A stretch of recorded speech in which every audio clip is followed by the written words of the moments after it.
Hey, everybody. I'm Szczepanek. Welcome to Pianist Academy. It's good to see many of you here this morning or evening, depending on where you're tuning in from. Happy holidays. Welcome to our only stream this December.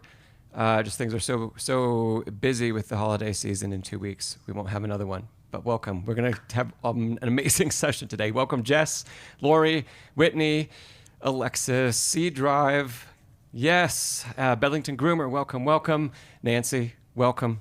If you haven't had a chance to drop a hello in the chat or where you're tuning in from, please do it. Since this is our only December stream, I'm in... It's a little warm in the house, but I'm in my holiday turtleneck with my holiday coffee. So, today, we are going to kick off with a question that a friend of mine asked. Have you had a chance to read the description of the video? We're going to be talking about, to start with today, we're going to be talking about what he would characterize as finger strength, but what we're going to talk about as kind of a foundational technique and approach to being able to play anything in a dynamic with greater control, with greater ease, from the biggest fortissimo to the softest pianissimo.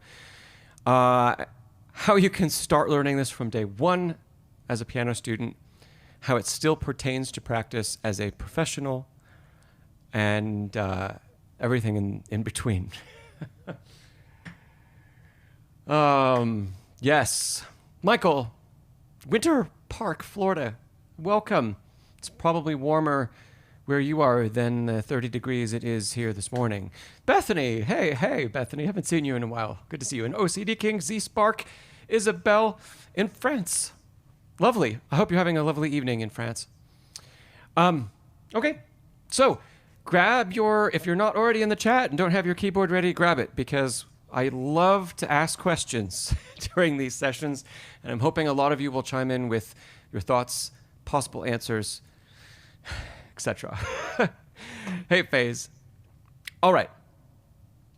Let's kick this off. I'm going to read part of my friend's question. Let's see. I saved that here.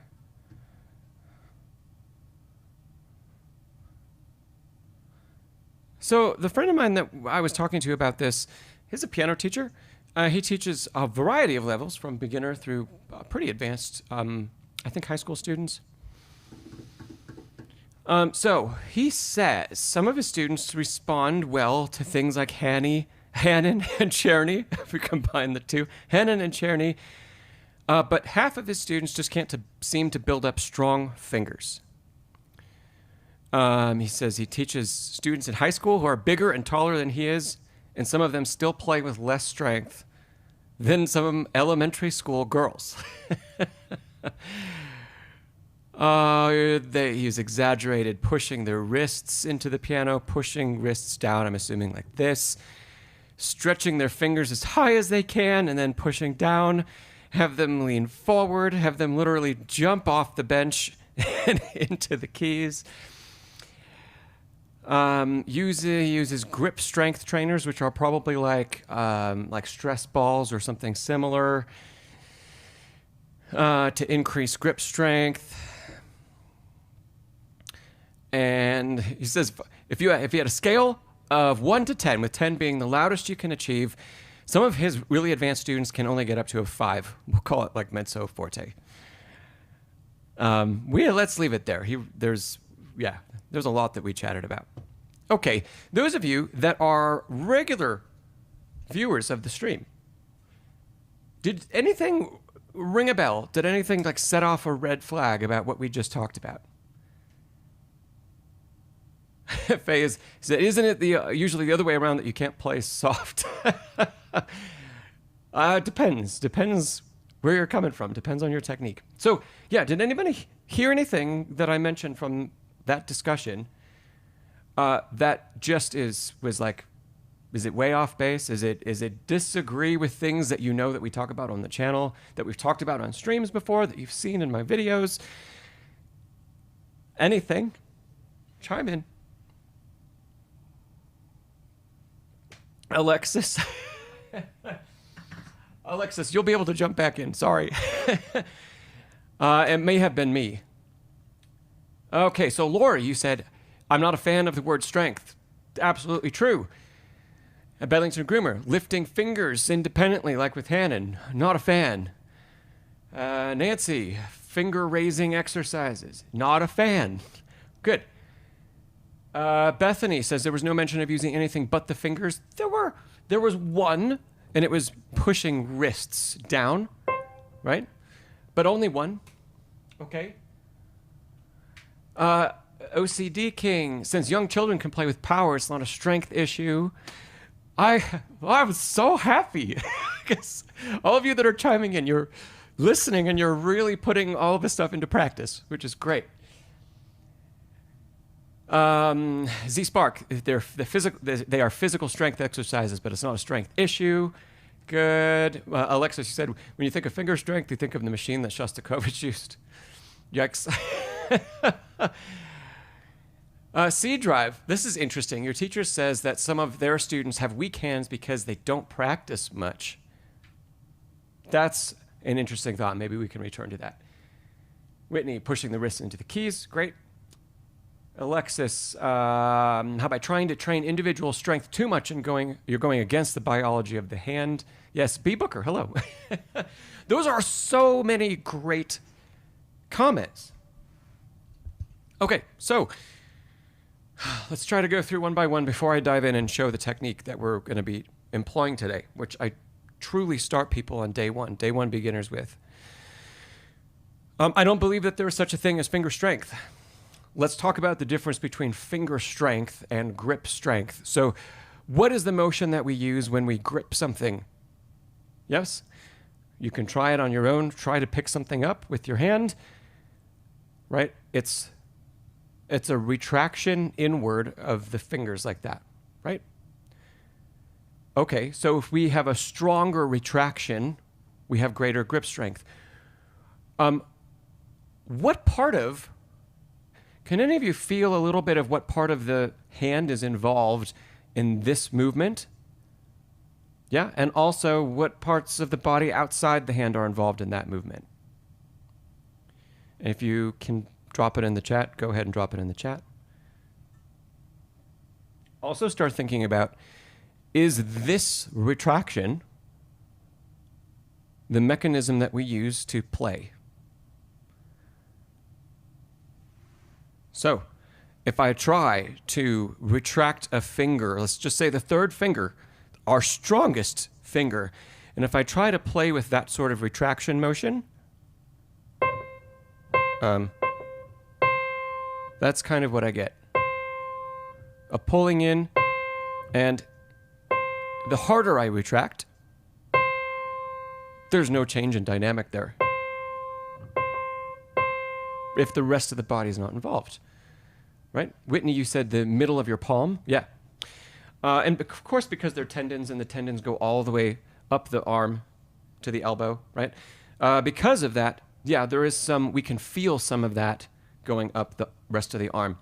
But, you know, a lot of pianists, if you practice, have these two muscles in the hand. You know, I'll show you this way. We have these two muscles in the hand really well developed. And this is a little bit of where that grip strength comes from, right?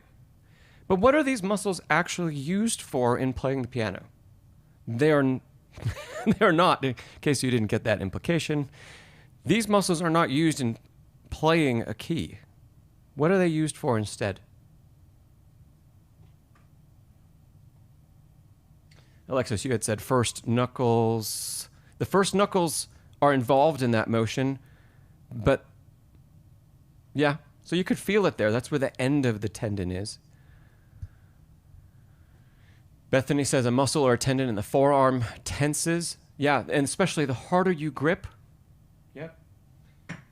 The harder you grip this way, the more you'll feel that, I don't know the name of the muscle here, but that muscle in the forearm is really tense. The one on top, there's even a little bit underneath. The whole forearm becomes tense, right? Tension is what we try to avoid. Okay. So many good thoughts here. Anybody have an answer to what those two muscles in the palm are actually used for in playing the piano?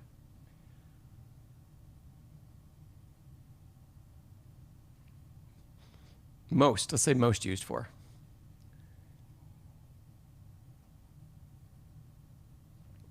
See, Alexis, you're saying the curling motion, it mimics gripping like when the fingers are a bit curved. Oh, okay. Yep. I see where you're going with that. Good. Whitney says, keeping the hand raised in relation to those two muscles in the palm. Yeah, let's riff on that for a bit. When we play a note, let's say fifth finger. We play 5, and we need to maintain stability at the bottom of the key with 5. What muscle is activated? This one, right? That's the one that I showed you. There we go. That's this one on the side, the fifth finger side of the hand. So when 5 plays and we need to maintain a really strong bridge, and we need to prevent the bridge from collapsing, like let's see, like that. When the bridge collapses, this muscle isn't being used at all. If the bridge is strong and being maintained, this muscle is in use. You can even feel it on the side. There's a little, it's not even tension, it's just in use. Okay, the opposite side of the hand would be true. So the thumb side of the hand, right? The thumb is one finger that's a little bit different. That muscle is involved in this movement of the thumb, right? And it's also involved in the keeping the thumb supported. Second finger, though, that muscle is not engaged in second finger playing, but it's engaged in the second finger being supported. So in all of these cases, that part of the palm is most involved in how we support the hand after we've played, how we support the playing mechanism so that we're not collapsing, right? So if we can provide efficient motion into the key, then we need those muscles there to provide stability so we're not like a wet noodle when we play, and we don't just collapse and can't hold notes and can't easily move to the next one or the next phrase or the next chord. So, okay, good. Nancy, you said thumb moving downward. Great, yeah. Okay.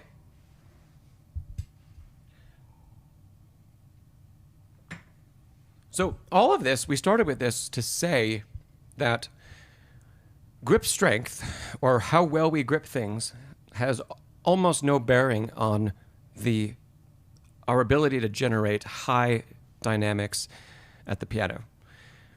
We'll go back to that one little demonstration. I used the third finger, right? And if I use third finger and I just pull the third finger in as if I'm gripping, that is about the maximum dynamic I can achieve. However, if I use the technique we're going to unpack next, I'm not even going to lift my finger off the key. This is what we get.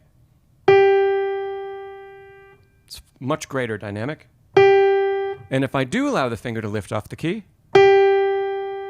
it's far greater dynamic, and it takes no effort. That's fortissimo. And it's incredibly easy. Okay.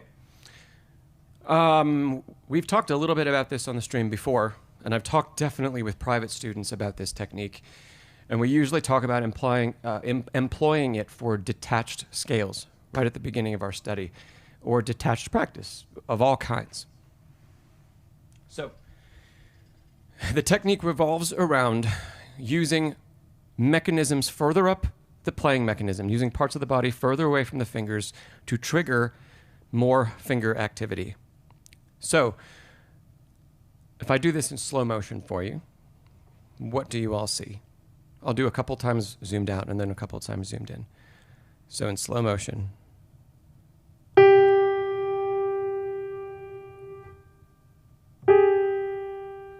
It's hard to be accurate going that slow.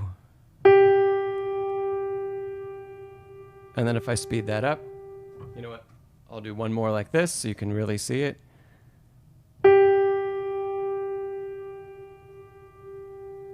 Now if I speed that up,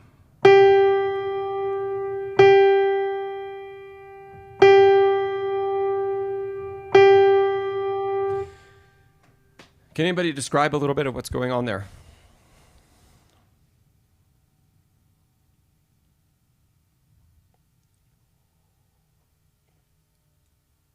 That was all with the third finger again, by the way. If you're trying this out or you're trying to mimic things.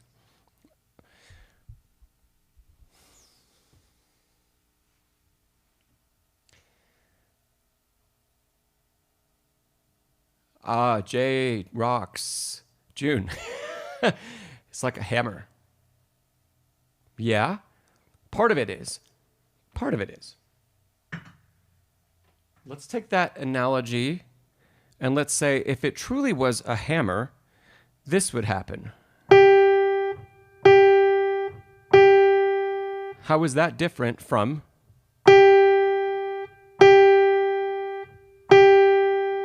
that movement? Right? In the first case, a hammer is, it's very solid, right? And if we're saying like our elbow is the end of the hammer, our fingertip is the head of the hammer, it all moves as one. Yeah? Good? Oh, good. We're getting some great answers. B. Booker, supporting fingers with adjacent. Nope, not that one. But good thoughts. Whitney, your forearm goes back a little bit after you hit the key, and after you hit the key, it goes forward. Okay, there's some forearm movement. That's good. Lori says the wrist hinge creates momentum. Sandy, moving the hand forward and throwing the hand. Yes. June, a hammer's rigid. Good. Nancy, throwing from the wrist. B. Booker, spring. I like that. Bethany, using arm weight to drop into the key, but your wrist is loose. Good. Good. So Bethany, I would suggest that arm weight alone would be most like the hammer that we talked about with June. So if we have a hammer, right, and everything is rigid, but we're dropping, then we're dropping with arm weight.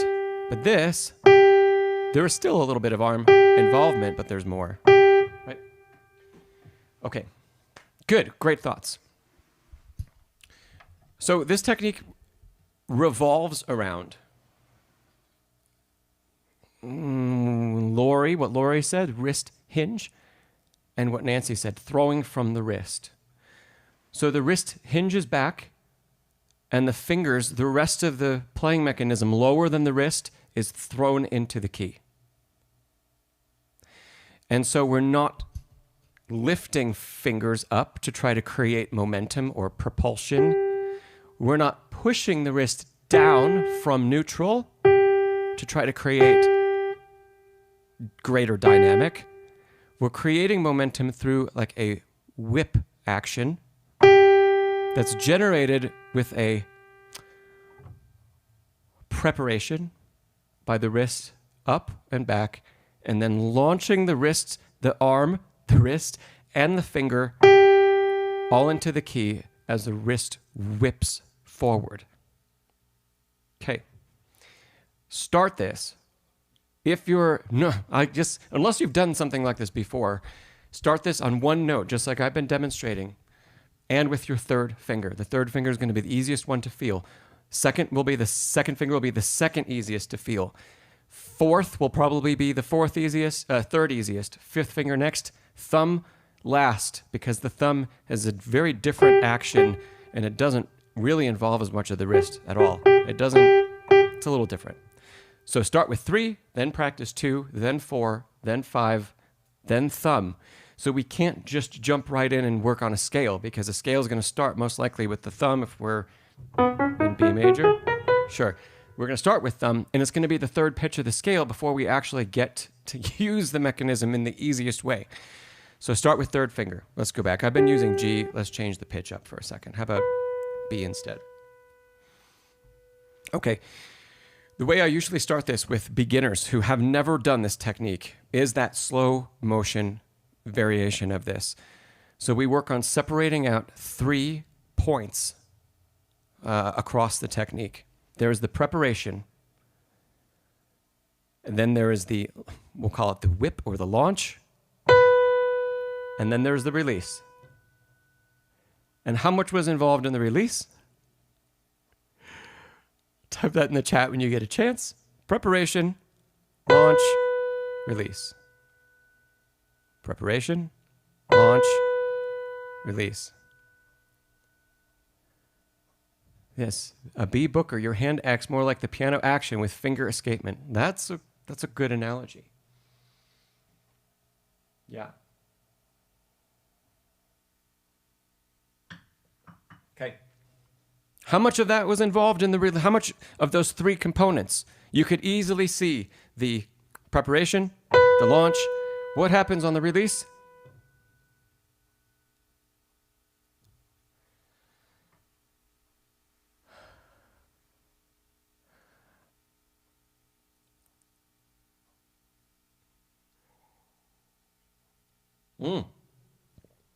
Yes. 3 great answers. Z-Spark, you relax. Okay, we'll dive into that more. Bethany, the release is almost imperceptible, just like relaxing everything. Good. Nancy said relaxation. Great. Okay. Some teachers hate the word relax because relax implies that we become the unsupported wet noodle. I like to, as long as you know what the word means in the context we're talking about, right? So if I have other teachers tuning in that are not a fan of relaxing, right? We're not talking about relax as let everything go. Relax implies support in the right places, relaxation in everything else. Oh, Bethany, that's awesome. Okay. Let's go in order. So we'll talk about those 3 steps in order. The preparation of the wrist is important because it provides a distance, an increased distance from which to create momentum. Right. Now, pitfall number 1 that I see people fall into very early in trying to employ this is that we hinge the wrist, almost like cocking the gun, and then it gets held because the student needs to understand what that feels like to have that preparation. So while I'm teaching this in person, we work on the hinge, feel where the wrist is, and then release the wrist in, and the finger will follow. So we're not even actually thinking about activating the finger. We're activating the finger additionally because of the wrist's involvement. We're going to come back to that later when we talk about how this translates into repertoire and into really advanced playing. Okay, so the wrist hinge. Pitfall number 1 is when you go home to practice this after a lesson, or you're trying it right now, if you maintain the hinge and you don't allow the preparation and the strike of the key to be one gesture, you're at risk of injuring yourself. Because holding this position is putting the tendons and the forearm under tension. Remember, anytime we stop movement while we're playing, we're creating tension. So, while I teach this to private students, we start with that movement, and then we work on the release. But we do not move on until, while I'm in person with them, they can release. They can do the preparation motion and the release, the attack, not the release, but the attack movement. They can do both of those as one gesture, as one feel. Like that. Because we don't want the wrist to ever get stuck here. That'll cause potentially carpal tunnel, tendonitis. Don't do that. It has to be one movement. Okay. So, if you want to, I'm inviting maybe chaos by saying this. Send me a video of your trying to practice this. Before you go too far using this technique, video yourself even if you can't tell what it feels like and you don't have a teacher and you're not getting feedback on that. We don't want to spend too long holding a position before the release. Really, really important. Okay, so now let's pretend we've gotten the B Booker. We're going to come back to that. You say it's difficult in the heat of the music. Yeah. Well, we haven't even moved on from one finger yet. We're still using the third finger. Okay, so once we can say the first two components, the preparation and then the attack or the whip, those are working well. Now we can work on the third piece of the puzzle, which is the release of the key, which is just letting the key push the finger up. So when I play, I'm holding the note. I know you can't see it. I'm not going to lift my fingers up, but you can see that the note is kind of depressed, maybe slightly. The release is just letting go of that. It's not lifting the hand away. It's not doing that. It's just play, let the key push the finger. No, sorry, not off. Don't lift the hand. Maintain that fingertip connection and just let the key come back. And if we're doing that correctly, we get to feel another step. The step of holding a pitch is support, and we're supporting that with the bridge, with the bottom of the hand, with the arm. When we release the pitch, we're releasing to, let's call it neutral. Neutral is our utmost point of relaxation. It's not limp. It's still supported. The bridge is still supported. The wrist is still supported. If we go up the arm, right? My arm isn't hanging. My shoulder isn't hanging down. The body is still engaged, but we're at neutral. Okay. So let's go back through those. We'll call it 4 things now. Hinge, strike, support, release. Let's do it again. Hinge, strike, support, release. All right. Any questions so far from anybody about this?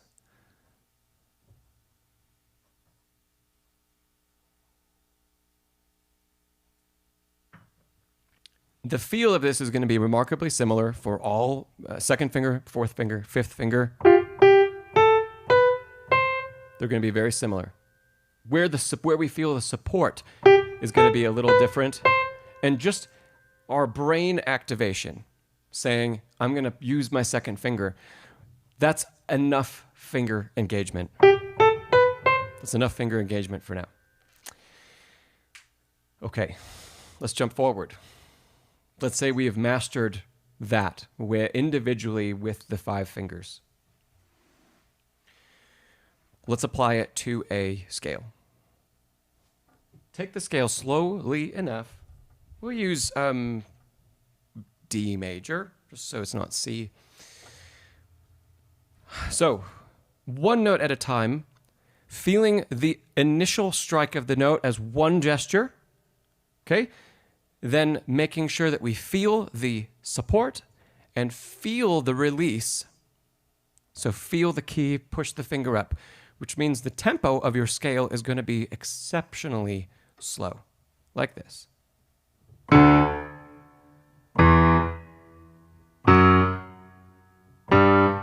Should have crossed the thumb.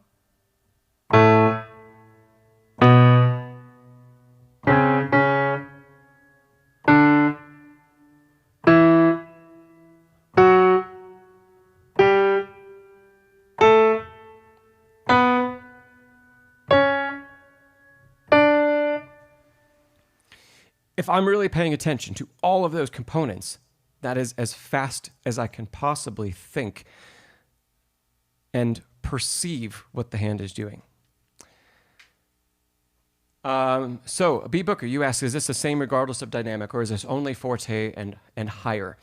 It's especially useful for forte and higher, but it also this technique plays a part in practicing when we need to play with fingers only, right? And it has to be pianissimo. It has to be incredibly quiet. This is still a really valuable technique to practice, because I'm jumping ahead here, but what will happen is we will disengage the wrist involvement and the arm involvement from the playing mechanism, and we'll be left with the residual finger engagement that we've never consciously focused on. And we'll have gained that finger activation without lifting the fingers up, which is really bad, without clenching, which is also bad. I have examples I'm going to share with you in a bit. But I was just using this technique yesterday, practicing a left-hand passage that needed to be pretty quick and very quiet and decrescendoing as it descended. And I practiced it forte, and I practiced with detachment and wrist engagement 5 minutes, something like that. And then I tried out, where does it feel now after I've done that practice? And I try to just play piano or pianissimo very quietly and let the hand feel like it's floating instead. And it was exceptionally better in 5 minutes. And applied to quiet playing. Okay. Any other questions? Are we doing good so far? Don't be in a rush to get through your scales and start to employ this faster, right? We can't speed this up and play faster and faster and faster until you have actively perceived all of the components that are involved in this. Especially to start with, that when we play a note of the scale and we get to the release is simply the deactivation of everything in the playing mechanism. It's not the support, but it's the deactivation of the finger. And the best way I've found to feel that is to let the key push the finger up. Without raising the finger, without lifting the finger, feeling that the structure of the piano itself, of the key itself, and the weight of the key. It's very light in, relation to everything, but it's that much weight, however many grams that is, 50 grams, that we have to let go of. Okay. Let's add another step to this. So let's say we've accomplished a scale, and we've accomplished it feeling all 4 parts. Yes? Feeling the preparation and the attack, but as one movement, feeling the support, and then feeling the release with the key pushing the finger up. How quickly can we skip the support phase and jump straight to the release? So, but without letting the fingers come off the keys.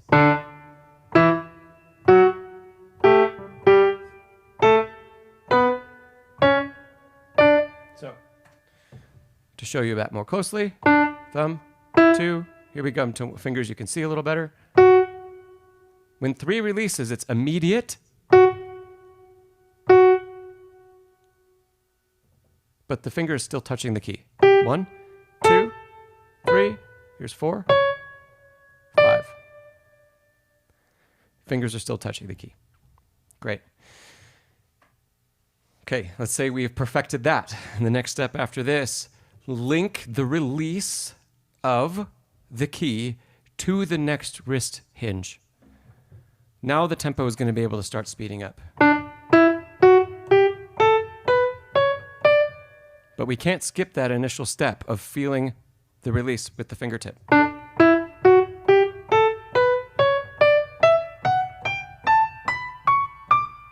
Yep.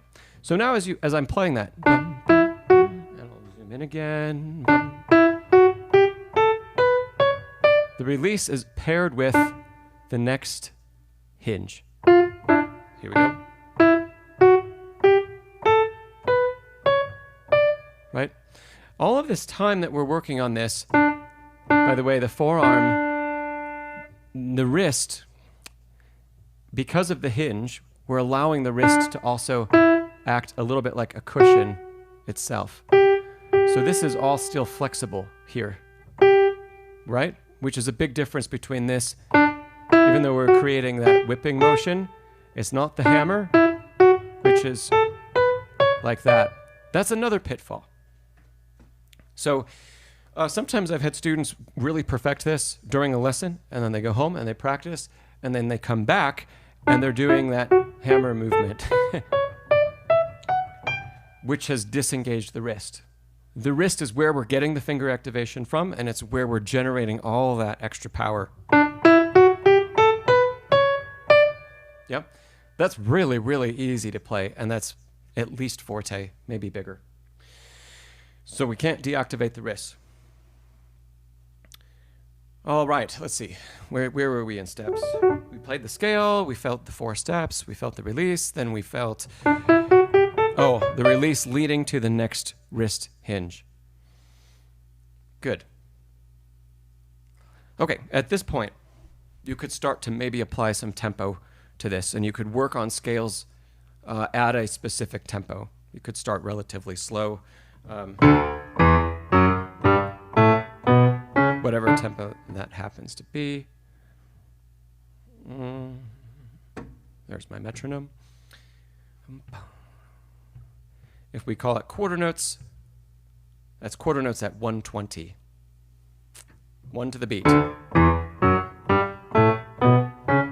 Okay, as it becomes easier and easier to do that, and it takes less and less thought to do that, you can speed that up, and you can start playing scales up to a decent tempo.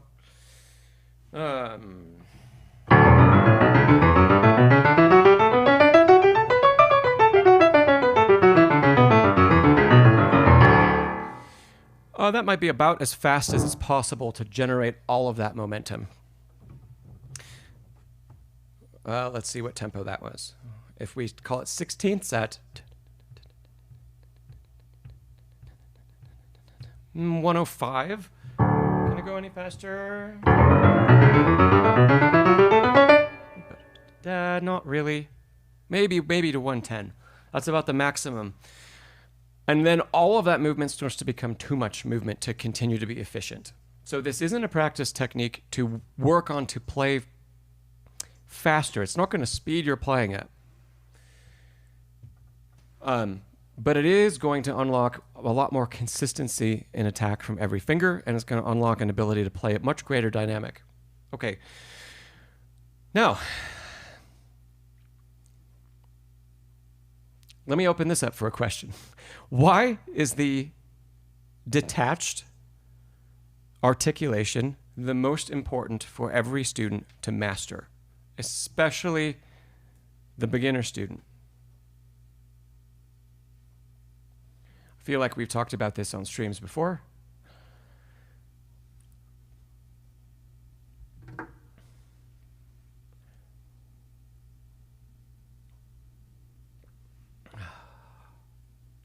Asking questions is great because it gives me a time to grab a drink of coffee.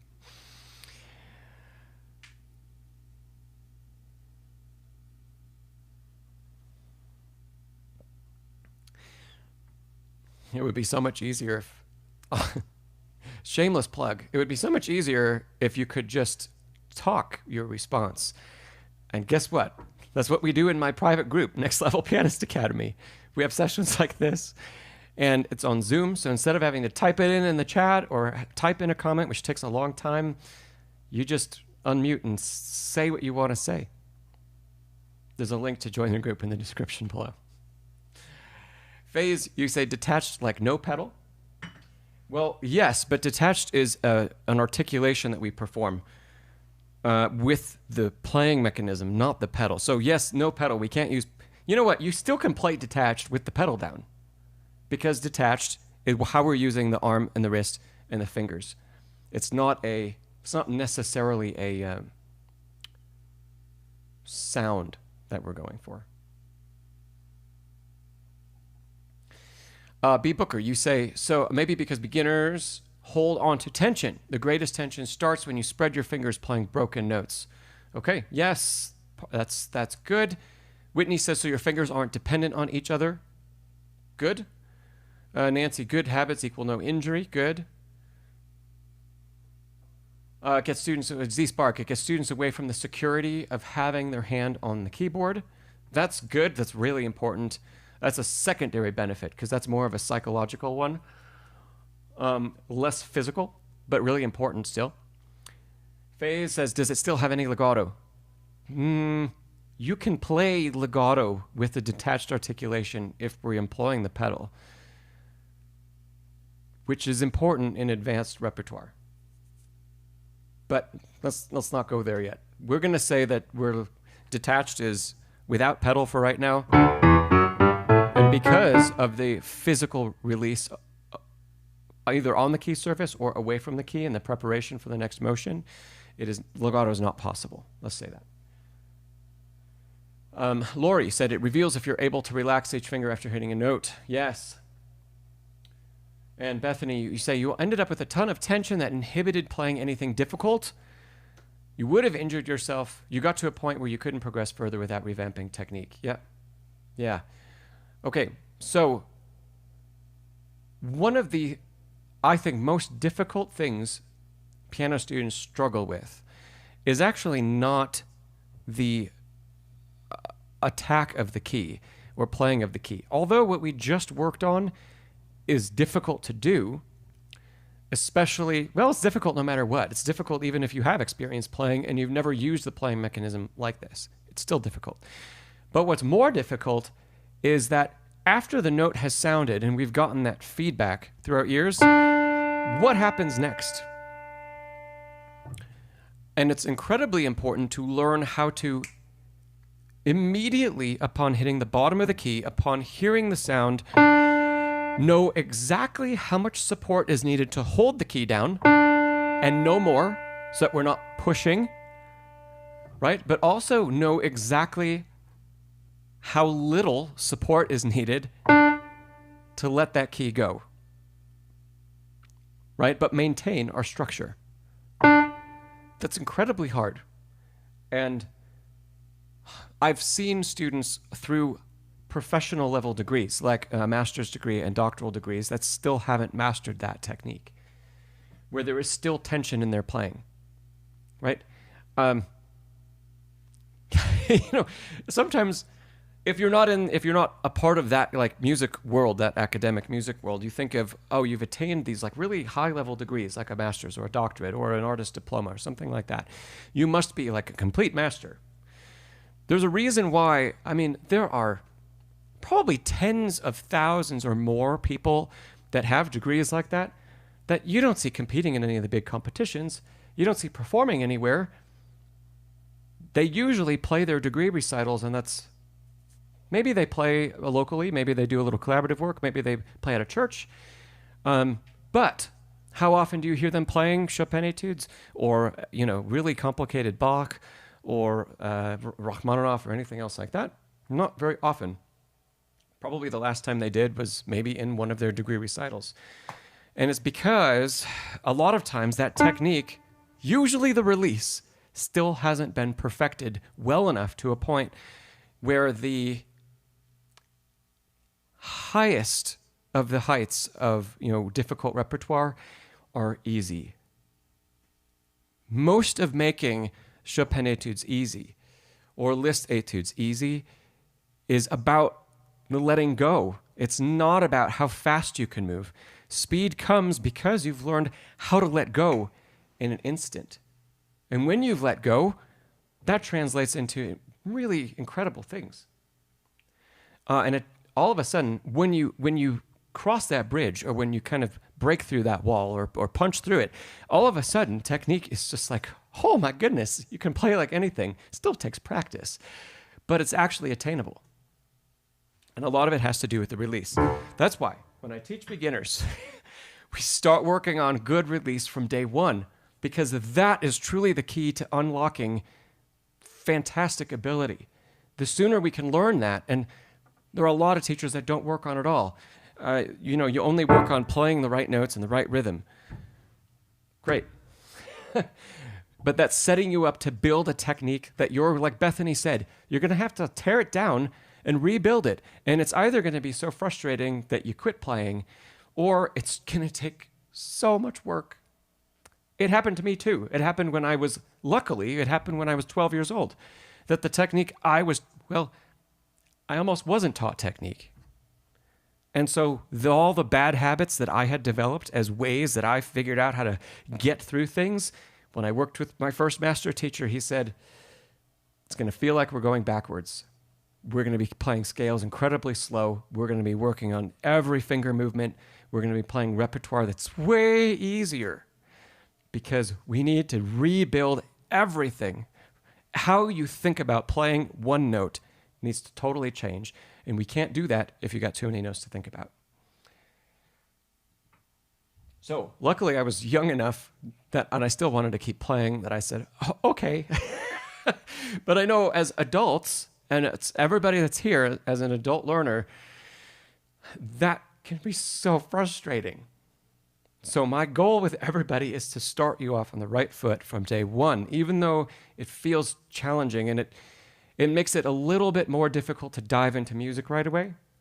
The benefit is going to be so huge in not that much time.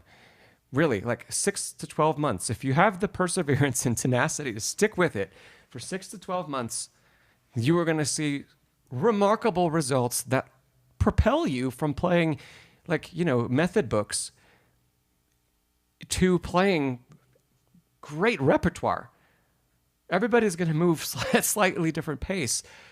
But everybody that I've worked with like this has, we don't spend 3 years going through, adult method book, Alfred adult method book. No, we get through all of the books in 6-8 months. And then we're into playing repertoire. We're playing, RCM 5, 6 repertoire within a year. It's great. And that's only possible because the foundation is getting built from day one. We're not saying launch into playing all this music. And then when you're ready, we're going to take a step back and we're going to tackle things technically as they come. So doing it the other way around. Okay. Bethany said you were 17. It took a whole year. I feel you, Bethany. Totally. Faze, you said that happened to you with speed picking on guitar. Yeah, and Faze, you also say it's incredibly frustrating to get to 150 at 16. So is that on guitar or at the piano? Because they're both difficult, I'm sure. Okay, let's take a dive into how this actually applies into practice as you become more and more advanced, and even how I still use it today.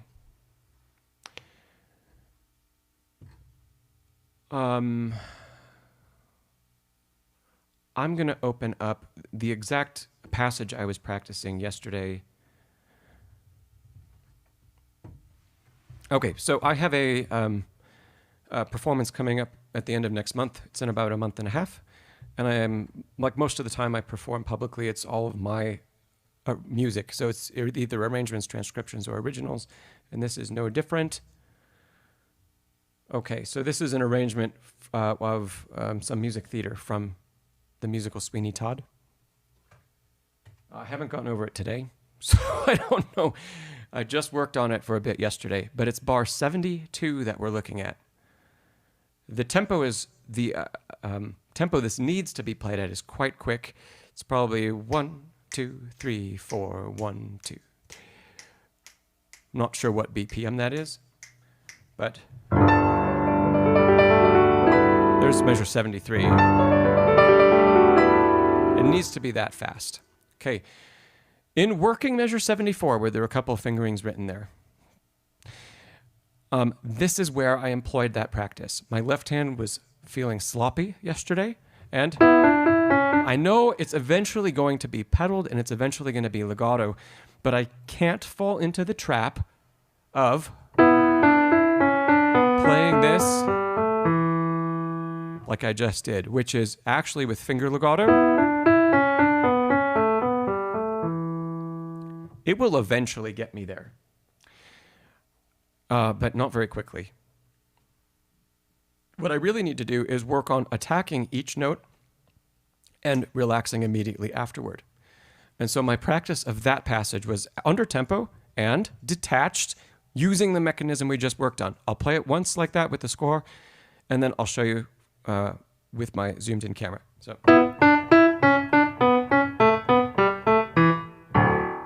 Yep.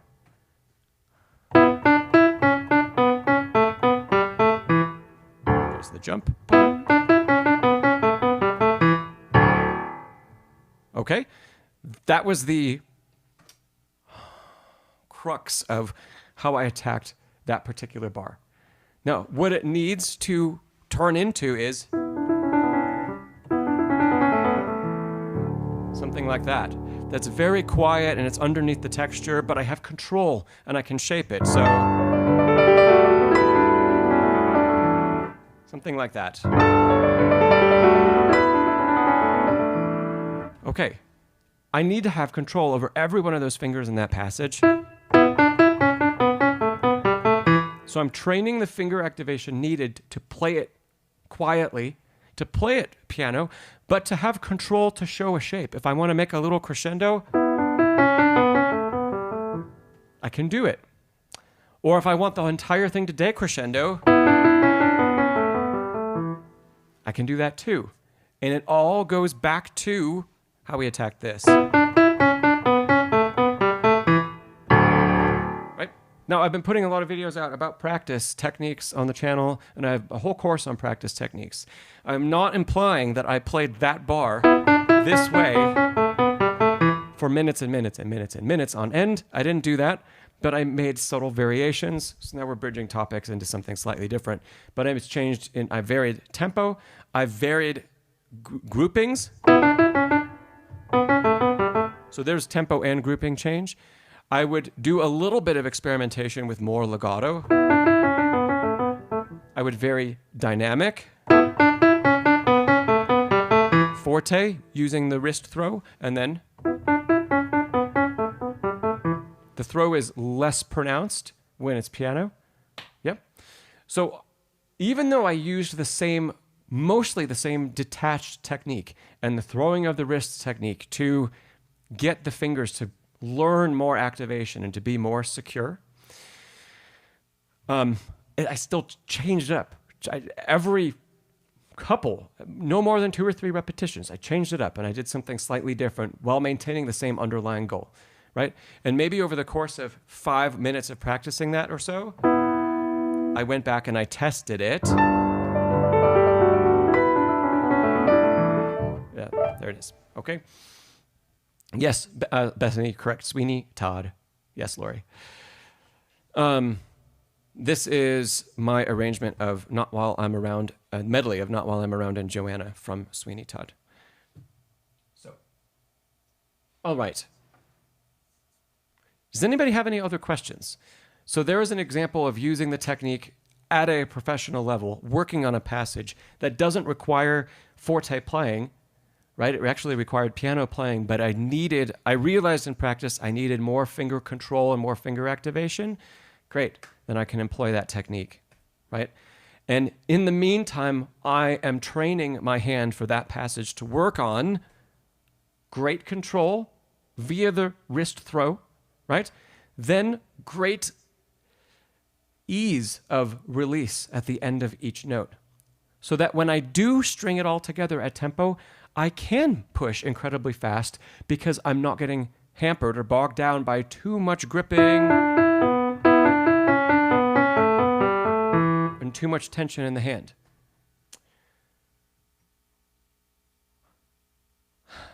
Yeah. June, good question. You say, did you miss it? But did I talk about how the thumb action is different? I didn't go into depth about that. So the thumb, it kind of pivots on its own, right? We can lift it without moving the rest of the hand. So the thumb, honestly, I don't really think you need to worry about using this with the thumb, because most people, I think as you learn this for 2, 3, 4, and 5, it's going to link itself to using it with the thumb as well. We don't need greater control. We don't need greater, we don't need greater strength. Thumb. Thumb is usually the finger that we need to watch out for because it tends to smack everything too hard, right? So when you've perfected 2, 3, 4, and 5, thumb feels very similar in the wrist, but instead of the finger activating with kind of the residual activation that we're not consciously thinking about is this extension, which is actually the opposite of the gripping. So tying this back full circle, right? We aren't retracting the fingers when we play. We're actually extending them into the keys, right? And the thumb doesn't really extend. It needs to go down, right? So June, you say, so are you practicing 4 finger scales? I wouldn't do that. I would just worry about incorporating the technique into 2, 3, and 4, one note at a time. In fact, take a 5-finger position, and when you're ready for that, and you can do it, just work on 2, 3, 4, and 5, and then just start to use the thumb. I haven't seen anybody get thrown when the thumb gets incorporated. Usually the mechanism it has become comfortable enough that it gets employed even though the finger movement is slightly different. So I don't think we need to think differently about it. Yep. Z-Spark, you say, if you add this to your daily practice, how long do you recommend spending on it? Okay, that depends. It depends on how quickly you get the 3 or 4, depending on how you're thinking about it, initial components of the movement. If it's difficult to feel those 4 movements separately, spending 20 or 30 minutes working on this is not a bad idea. The more time you spend on it now, the easier everything is going to become. So, as long as you're not bored working on this type of thing, you could spend a pretty good deal of time, because in all of this, the moment of activation is so incredibly short. We're not going to be wearing out our playing mechanism. We're not going to be, and as long as you're not holding the hinge up, right, like we talked about, as long as you're not doing that, you're not going to be straining any part of the body. So you could literally practice this all day, and it would be fine. The only thing that'll hold you back is the brain fatigue. So if it starts to get to the point where you can't focus on every single one of those movements enough, and it's starting to get sloppy, stop for sure. But otherwise, 20 or 30 minutes is fine. And then, for those people, if you've achieved a pretty advanced level of playing already, Seth, I'll go into that in a second. So, like, especially, I know Bethany's playing because you've played here on the channel before. So, Bethany, I'm just going to use you as an example. So, Bethany, if you were to work on this, or other people who are, let's say you could play anything, up through RCM level 10. Maybe, might take practice, but you can play it. You don't even, if you wanted to, you could start to employ this with a couple scales as you warm up, and then use the practice technique in passages and repertoire. You don't have to work it separately anymore. It becomes something that we work on an as-needed basis. And that's why I pulled that part of the repertoire out of my own practice, to show you I still use this. I have been playing for 36 years. I've been playing the piano. I still practice this technique. Okay. Isabella, thanks for being here. Thanks. Okay, Seth, let me review the 4 movements. And hello, Calais. Seth, the 4 movements that we talked about are the... Let's play a different scale. How about G? The hinge of the wrist. The release of the finger. No, I should say release. Let's say the strike of the key and the finger activation. So from the wrist hinge. Then the support while we hold the pitch is 3. And then the release, feeling the key push the finger up, is 4. So 1, 2, 3, 4. 2 and 3 kind of happen simultaneously. Yeah?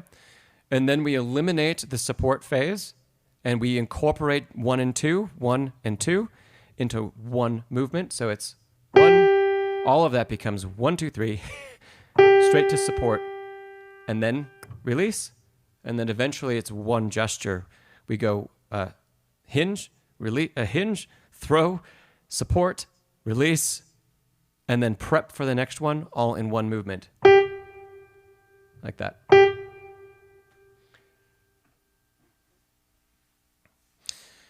Yeah, B. Booker, good question. You say, should elbow be slightly above key height? That's really personal. The one general rule is that the arm should be a parallel with the floor for most people. Yeah, the forearm should be parallel with the floor. So, or parallel with the top of the keys. Should the elbow be up higher? Depends. I like sitting higher when I perform. I like practicing lower when I'm practicing. Practicing lower encourages me to use a slightly different technique, which then I get a great benefit from. And then when I perform, I raise the bench up a hair and I play a little bit from on top of the keys where the elbow is just a little high. So that's a purposeful choice I've made based on what I've discovered about myself. But start with parallel and then work from there. What changes about your technique if you're a little lower, and what changes about your technique if you're a little higher? Something feeling easier might not be the best place to go. Because if it feels easier because we aren't activating something the way we should, then that's not a good choice to make for posture, for seating. So, B. Booker, if you don't have a teacher to bounce that idea off of, where they can assess and see how things change as your height changes, stick with the traditional parallel forearm. Yes, Seth. So as we were talking about this, do you mean the top of the forearm is parallel with the floor, or that so up here? I'm not sure. I feel like all of this is parallel with not the bottom of the forearm. So if you're talking about here, no, I would say the top of the forearm is parallel. Top of the forearm, I like seeing a neutral wrist would be where there's one continuous line. There isn't a bend or a break in the wrist. That can, again, change with time and experience. So sometimes you'll see pianists play with a slightly lower wrist and a higher bridge. That's okay. But for now, strive to just have everything, I would say, this is pretty flat. And the bridge, zoom in on that. Then I can even see it a little better too. Your bridge might need to be a little bit above the wrist, right? But it shouldn't be, let's see if I can make this. I'm not a fan of this position where the bridge is excessively above the wrist. I don't find it comfortable at all. That's not bad. It is a form of technique. It's just not one that works for me. I can't really even keep my hand there. But you'll see some other pianists play with that sort of technique. Yeah, great.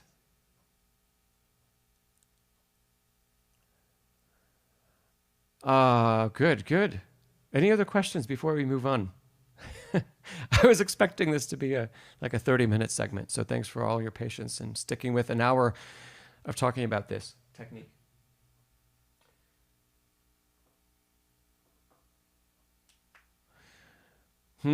Seth, you say the bridge is formed by pulling the fingers in slightly.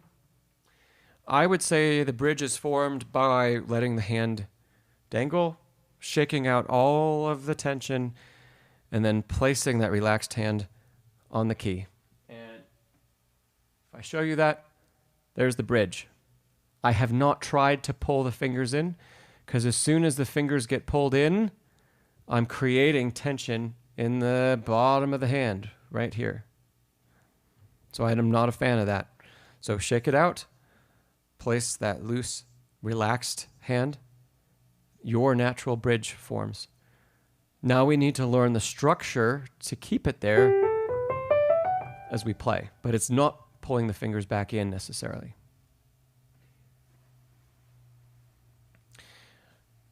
Okay. Good. Let's see. We had a comment a little bit ago.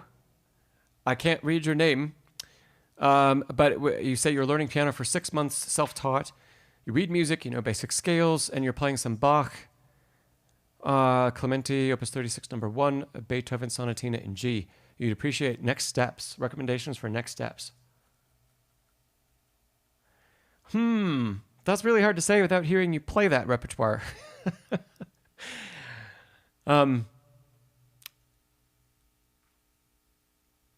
So to pick on the Clementi, for example, have you achieved a reasonable tempo? Let's say.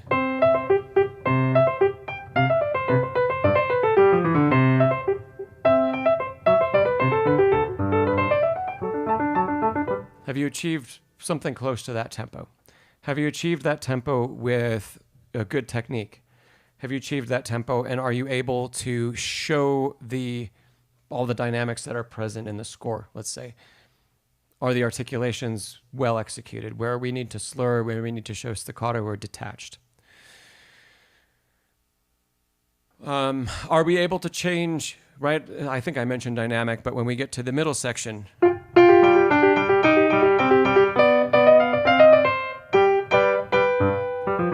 something like that, right? Are you able to show that forte dynamic at the same tempo and without tensing? So depending on where your answers are for all of that, would either mean, if I were your teacher, we might stick with the piece longer and try to glean a couple more things about how can we make one or two of those things better or a little more proficient, depending on how long we've been playing it.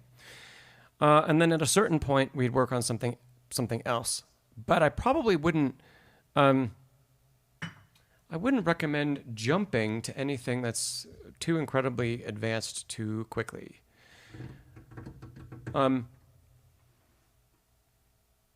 Let's take a step back for a second. So that Clementi piece, I have found that typically adult students who are playing that one in particular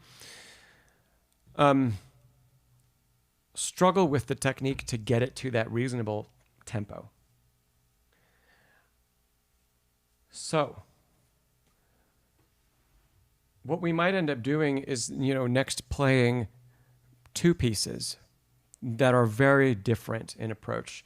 We'll need more work on faster finger technique and that everything related. So we might go to the Burgmüller Arabesque.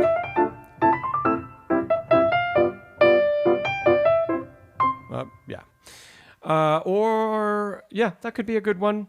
One of the other Burgmüller Opus 100s, depending on what the technique needs for that faster movement.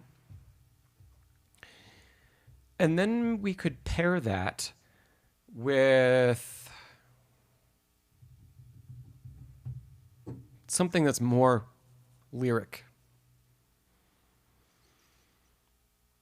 So depending on, your ease of reading the repertoire that you just mentioned, that could be something like that,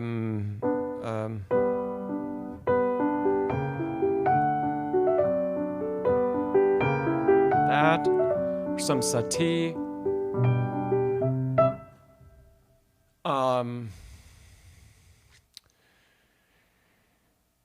some Mendelssohn,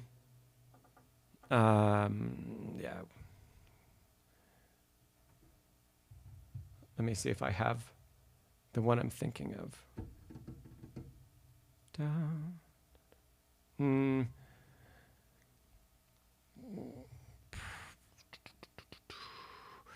Either Opus 19 number 4, which I know we've talked about before on streams.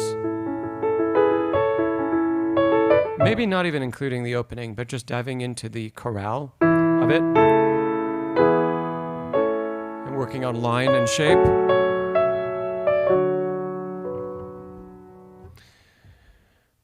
Or you could work on Mendelssohn Opus 19 number 6. So notice how we're pairing. Laura, you say something from Albums for the Young by Schumann or Tchaikovsky. Yeah.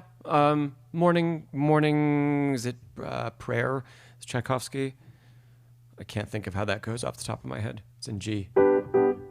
I can't think of how it goes. Something from the beginning of the albums for the Young by Schumann or Tchaikovsky, yes. But probably not something that has a faster tempo, something that's slower and more lyrical and is going to work on legato playing, is going to work on a singing line in a different kind of tone. Z Spark, the Merry Farmer, maybe that one might be a little more sprightly than I'd reach for. Because we want to draw a big distinction between if we're working, again, this, or if we're continuing the Clementi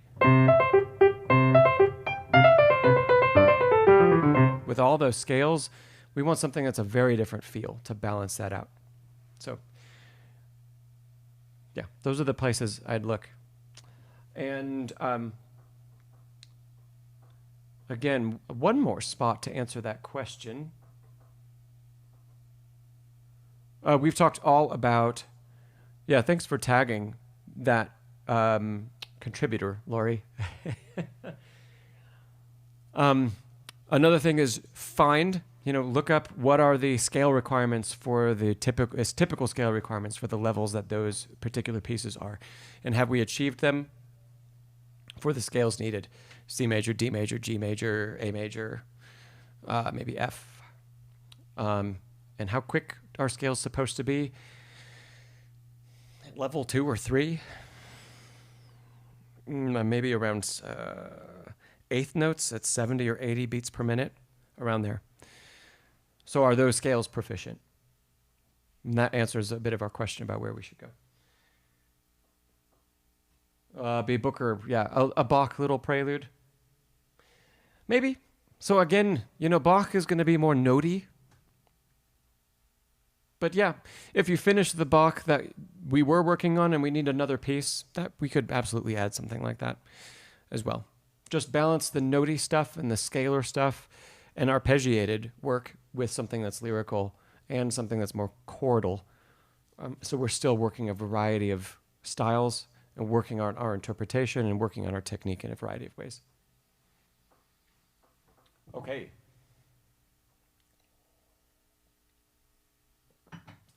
Lori, you had sent over a question. Thanks for sticking around this whole time, Lori. I'm going to tackle your question about McDowell's To a Wild Rose.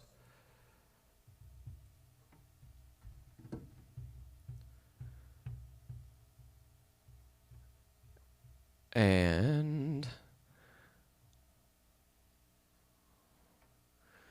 okay, let me see. I do have your note handy here. So you're working on bars 40 through 44, maybe 25 through 27, but 40 through 44 as the big stretch in the left hand. Okay. 37, 38, 39, 8, 9, 4. Okay. Yeah, absolutely, Lori. Oh, yeah, June. Yes, Gillick at the same level. Yeah, lots of the Gillick.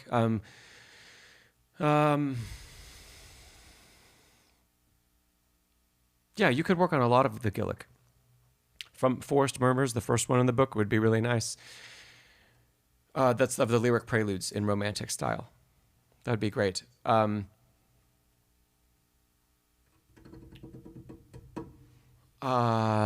trying to think of the another one that I'd recommend. It's a couple selections into the cycle. It goes like this.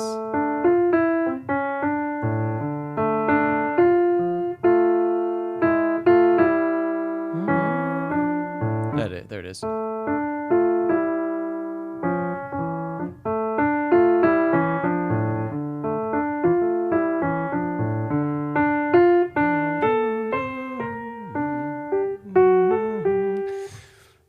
I don't know if that's called, that might be interlude. Yeah, I think it is interlude. That would be another one. Okay. Here we go. There we are. Sorry about that.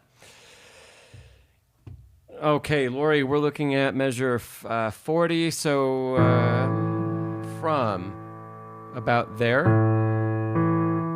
And we have this big stretch that comes up right? That's the part that we're struggling with. So Laura, you already said you can't reach it all. I know, for supposedly being kind of study pieces,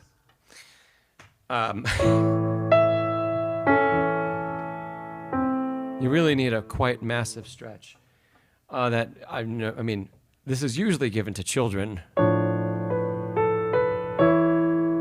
and then you do this, and that left hand is just massively stretched, and then it has to walk down.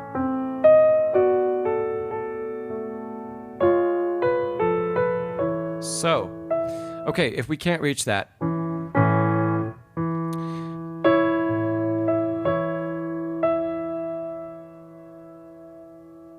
let's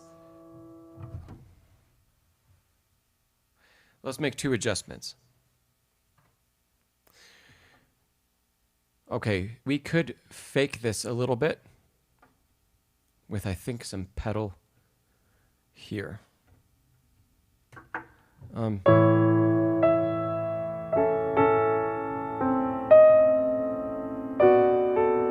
It's a little blurry by the time we get there.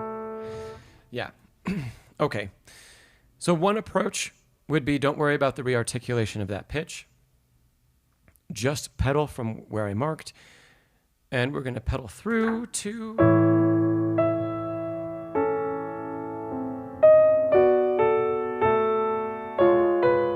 And we'd probably release or do either a full pedal or a half pedal, maybe there, and for sure a full release by the time we get there.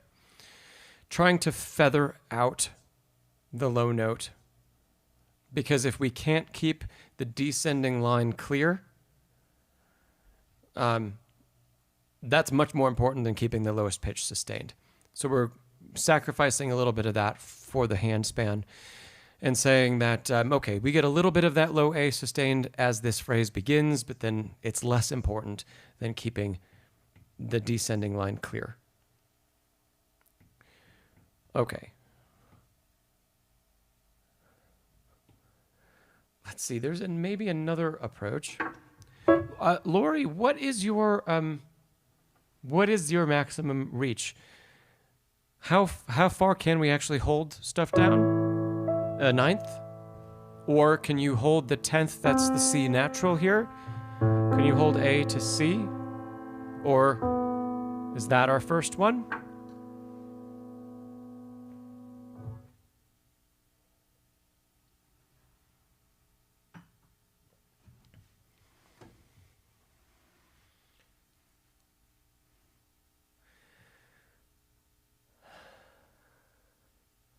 Laura, you say, oh, you're not at the piano now, but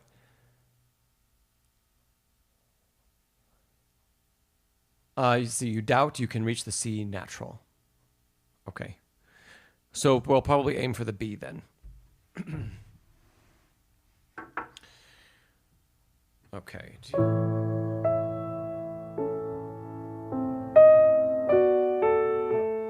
Okay, here's another solution. This is a bit harder to execute, but could be neat practice. Just like we did before, we're going to pedal this. We're going to let go of that note. We're going to move the hand so that we can play this descending line. But then when we get to this bar with the ninth, silently press that A and play B. So the silent press of A might need to happen before the bar. It might need to happen, you know, over here or something like that. And then what we get is this. And then we can pedal here and every note thereafter, and we've retained the low note. Let me show you that from overhead so you can see this is where we're initially pedaling. We let go of the left hand, we play the upper C sharp. It walks down. We don't worry about that blur. Now before the beginning of the next bar, we silently press A and stretch to play. Pedal. And then now we're holding A. So it's still, yeah, Lori. it's a different, it's just something different than you practiced before. So.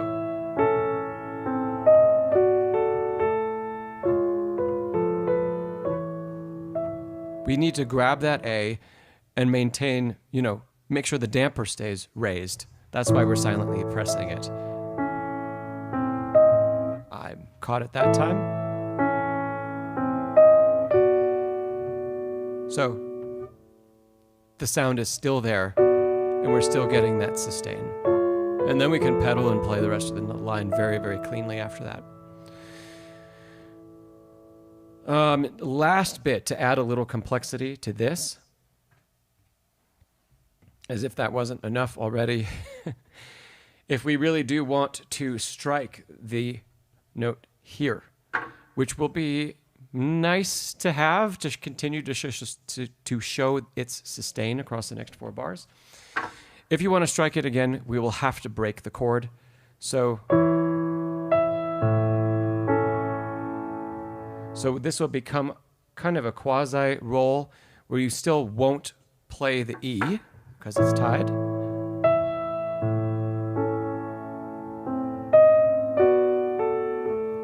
And then because of doing that, and you can silently press that note again, and we can pedal, pedal, pedal, pedal the rest of the phrase.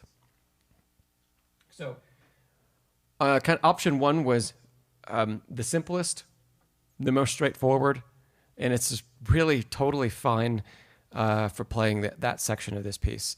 It's just the writing's a little nasty. And it's, just really, really big for the hand. And then the options 2 and 3 are great to practice, and they will be a bit closer to what you could if you were able to stretch and hold all of those notes, right? And we would pedal, pedal, pedal. Then we really would hold that A the entire time, and we could create this line.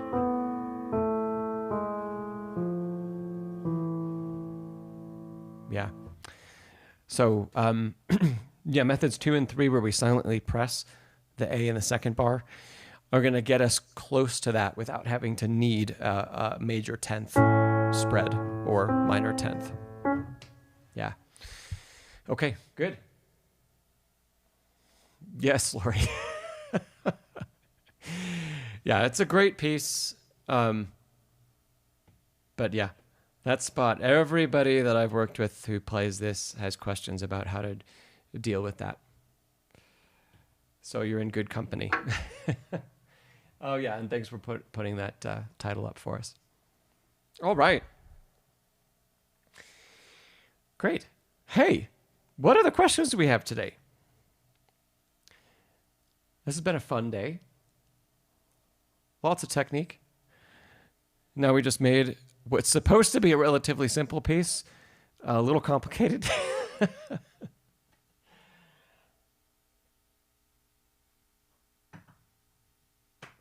What else do you want to chat about, all of you who are here?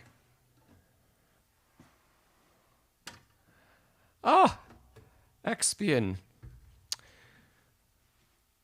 It's good to see you again. If there's sostenuto, could you use it as well? That's going to be really difficult to employ because the A never happens on its own, and we need the damper pedal. I don't even know if there is a way to employ something else. The right hand A will also get caught in the sostenuto, so it would be no, I take that back. I don't think there's a way to get the sostenuto engaged because the damper pedal is down. And as soon as we lift the damper pedal,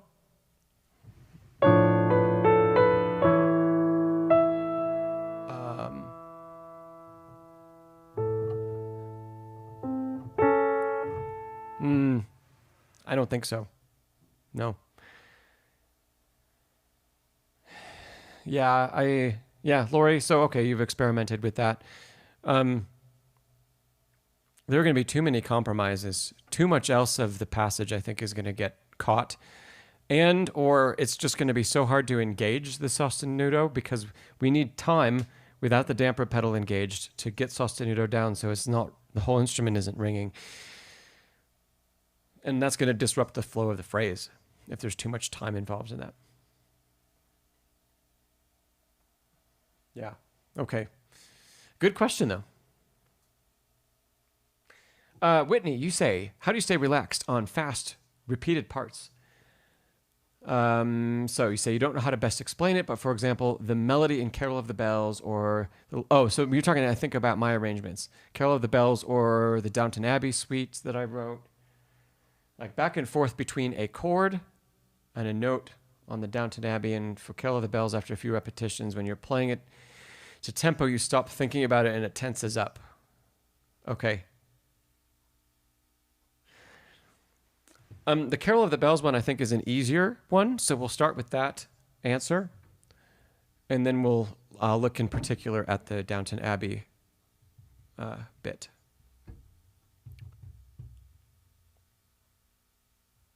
And let's take maybe one of the slightly more difficult parts of Carol of the Bells on the first page.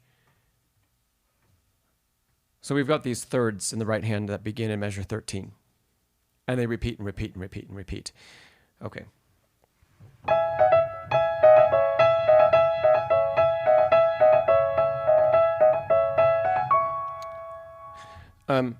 Whitney, first, make sure you're using 4-2 there and not 5-3.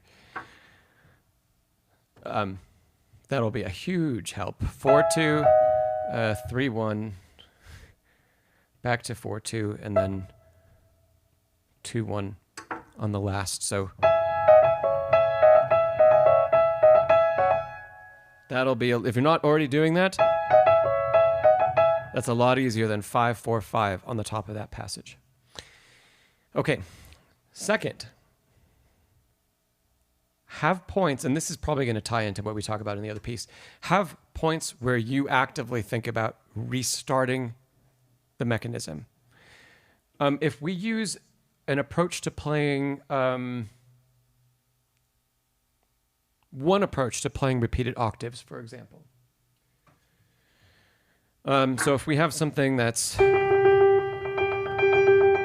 that and repeating over and over again, how do we stay relaxed instead of thinking about the passage as one continuous stream of octaves? We mentally divide it into smaller groups, and we say we have maybe 4, 1, 2, 3, 4, and then we restart 1, 2, 3, 4, 1, 2, 3, 4, 1, 2, 3, 4, 1, 2, 3, 4. And there's a slight change in how we attack the first of those groups, the first octave in each group. More of that mental shift changes how we articulate the pitch, right? We can do the same thing with Carol of the Bells.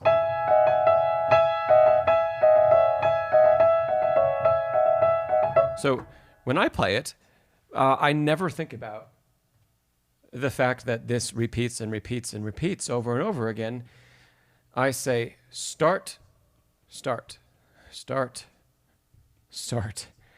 Every one of those is a new, I play as a new gesture and as a new thought in mentally.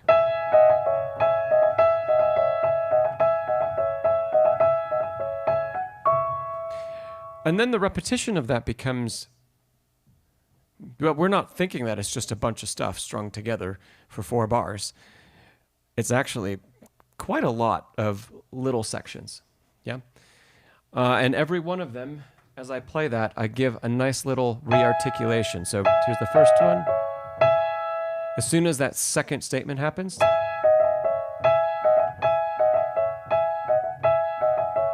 it's actually, this ties in so well to what we talked about with the wrist gestures and the throwing motion from earlier, because every time we restart this passage,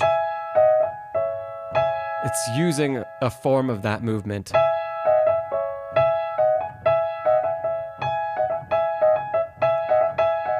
So you can see that as I play, even if I play this at tempo, there's going to be a little of that re-articulation or restarting.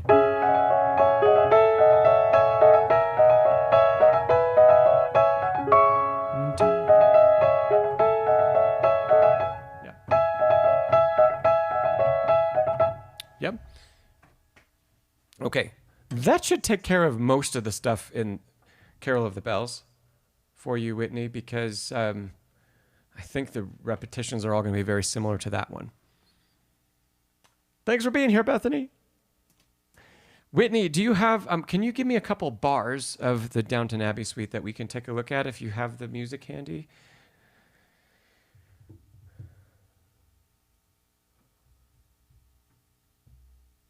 Oh my goodness. I don't know if I have the score. I don't. I might be able to find a page.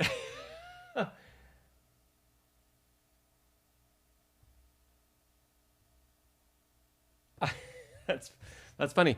I don't have that score on my iPad. Let me see what I can find. Hopefully the first page will, or I've got it posted somewhere else I can download real quick.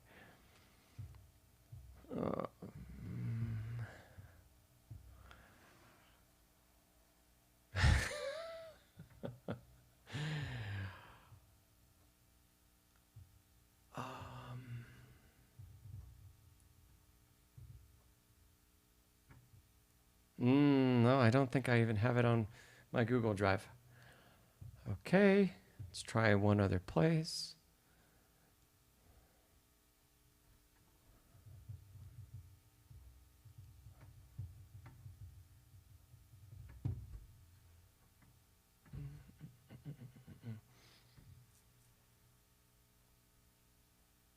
Oh, Whitney, it's not my version. Oh, bummer. Okay, I've got the first page of mine up here. And let me see if this is any different than Carol of the Bells or... Whoops.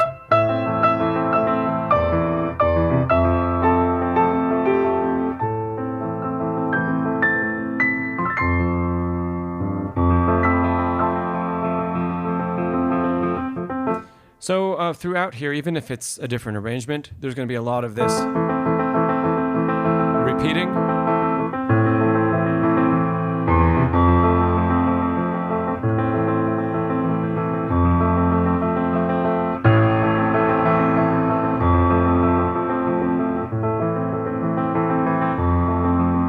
Yeah.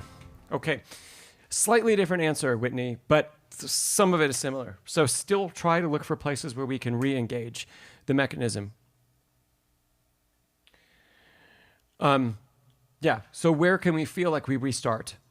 And plan those in. Plan them in every bar or where you need them in the middle of a bar.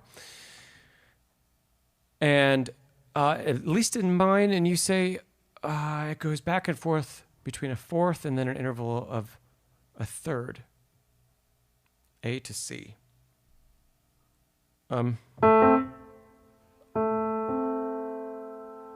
So is it a fourth from A to C? No, a fourth from G to C?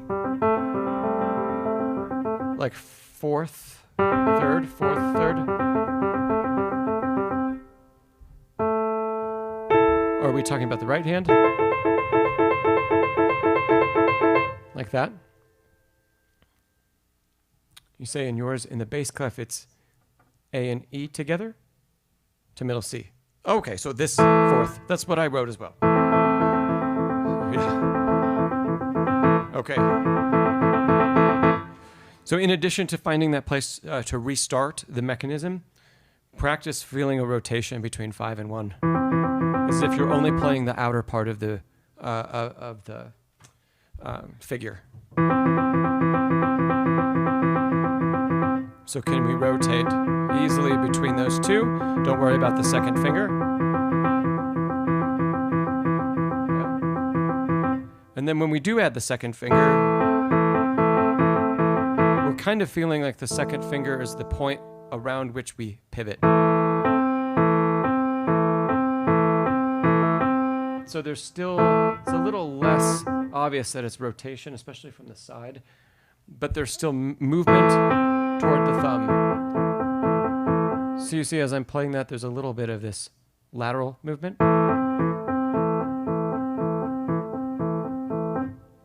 And that'll turn into kind of a, I'll call it a wiggle, for lack of a better term.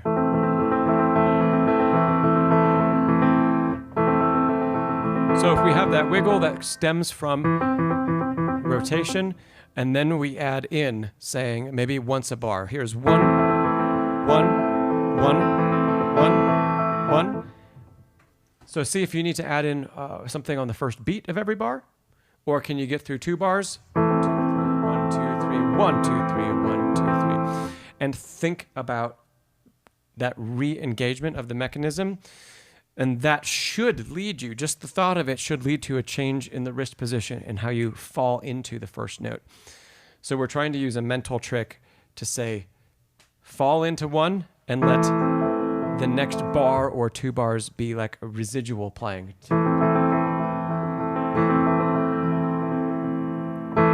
If you need to exaggerate it and put a little pause in to start with, put a pause in. It's totally fine. Yeah. My pleasure, Whitney. Thanks for the question. Oh, cool. Let's see. B. Booker, you had a question. Is working on 4 pieces too many? How often should you revisit old songs and repertoire? Great question. 4 pieces is, no, it's not too many. No. Maybe a bigger question I'd ask is, are the 4 pieces necessary? What different things are each of the 4 pieces teaching us, or are they working on? So, if 3 of them are working on arpeggiating a left hand and playing a lyric right hand, maybe we could get more out of if we just had 1 that we focused on, 1 of that style that we focused on, instead of 3, where we have a lot more notes to learn and we have just a lot more to get movement to get under our fingers before we can get to the next step, which is either how do we perfect that technique and how do we make those particular movements more efficient, and then beyond that, how do we say something more with the piece itself? How do we be more musical with it? The more notes we have to learn,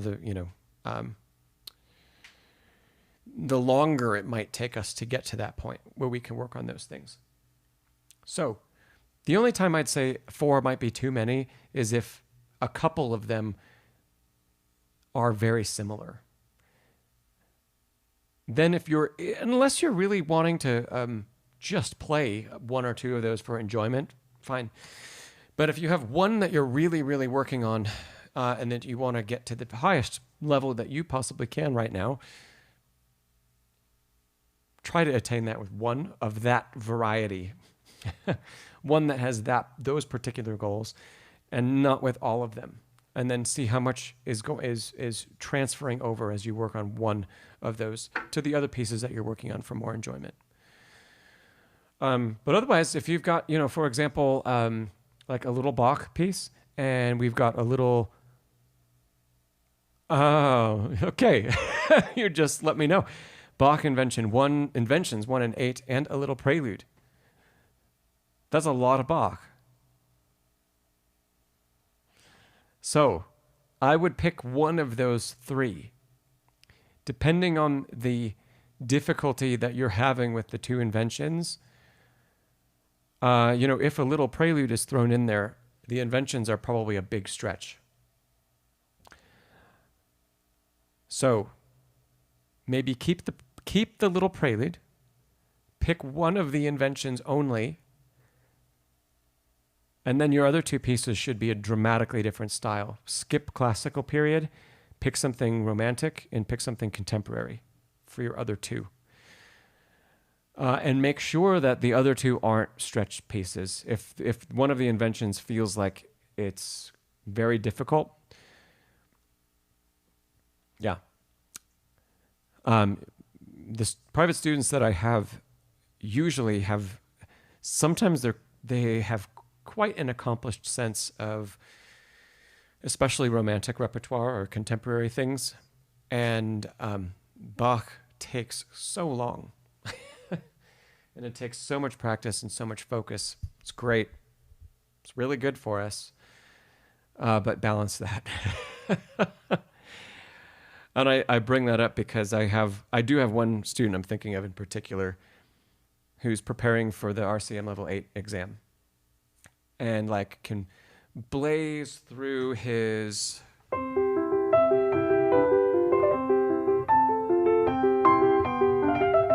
that Mozart, has a beautiful Scriabin he's playing, has a beautiful Mendelssohn. Oh, his etudes are going pretty well as well. He's playing this Burgmüller Storm.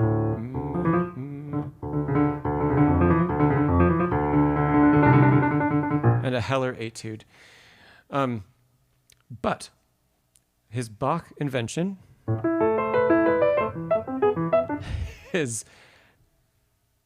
by far needs the most work. He practices it all the time. So I'm only relaying that because the level of accomplishment with other repertoire is very good. But Bach still is such a big challenge. So don't get caught up with spending so much time on the challenges of Bach that that we don't get to explore other repertoire and we're not working our brain and our hands in slightly different ways. Seth says, why is that one the same level? You thought the Bach was meant to be way easier? Like easier than level 8?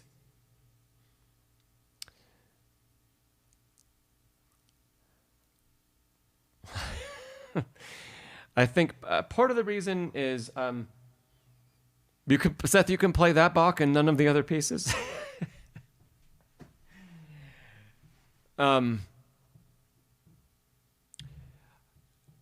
It might be part of it might be the level that I'm holding my student.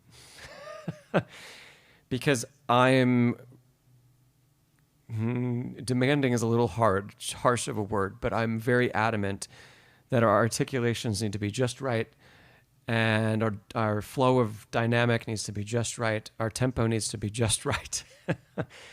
And so he's been having a lot of trouble doing the very different things with the two hands and in the two voices that need to happen simultaneously. And if we just played kind of all legato and slower,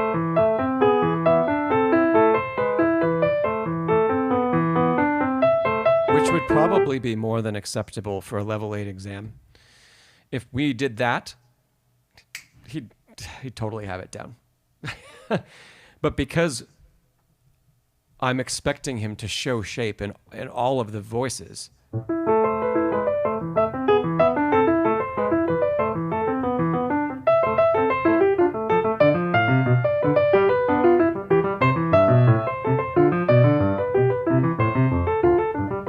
I'm basically expecting him to be able to play it like that. And that's taking some time.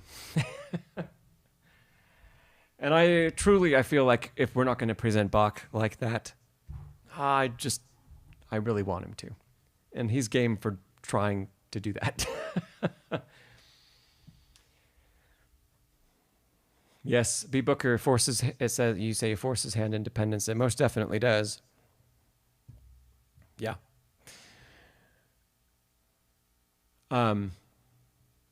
Great. So to go back to your initial question, B. Booker, about 4 pieces, not too many things. No, it's not too many things. And especially if you've got, a good hour plus a day to practice, then not too many things.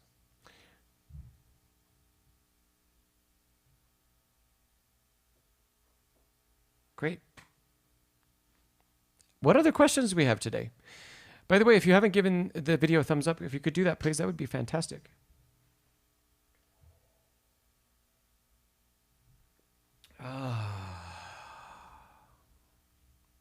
How many of you are playing holiday music for the season?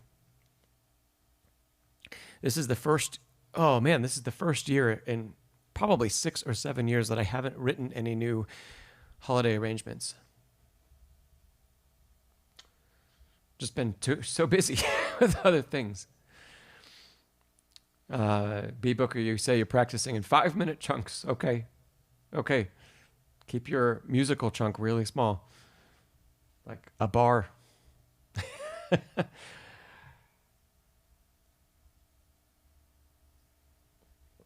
Oh, great, Whitney.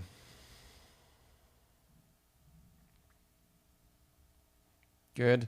B Booker, you say 10 times for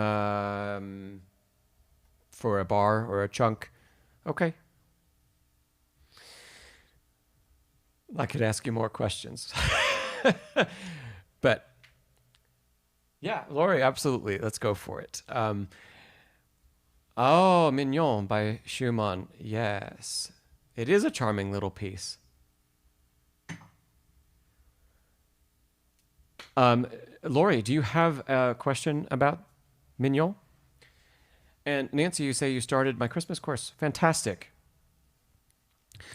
Don't get too bogged down if you want to get to the repertoire, Nancy. The opening modules about like sight reading, there's a whole mini course on sight reading in there and reading intervals and shapes. And so there's some great stuff at the beginning.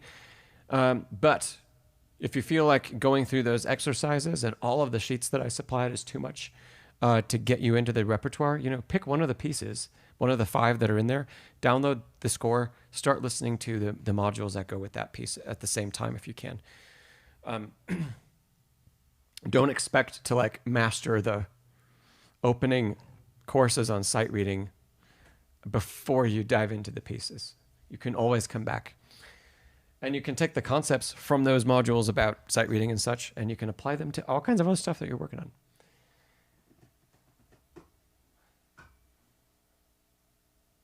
Yeah. Lori, you say people have a bit of varying opinions about the difficulty of Mignon. Okay. RCM has it listed at 6 or 7. Let me see if I can...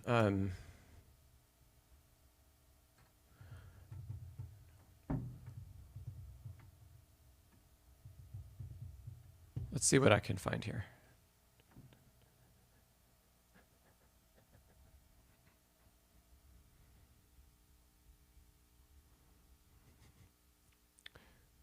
Oh, no wonder I'm not getting the result I wanted. I typed in the wrong thing.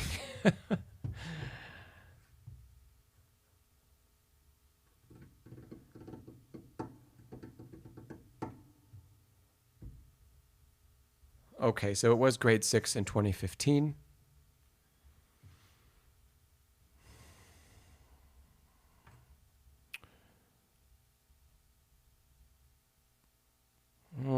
I was trying to find a Henley level, but we'll skip that.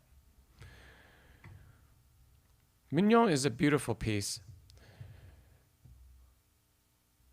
I'll play a little bit of it for everybody in a second.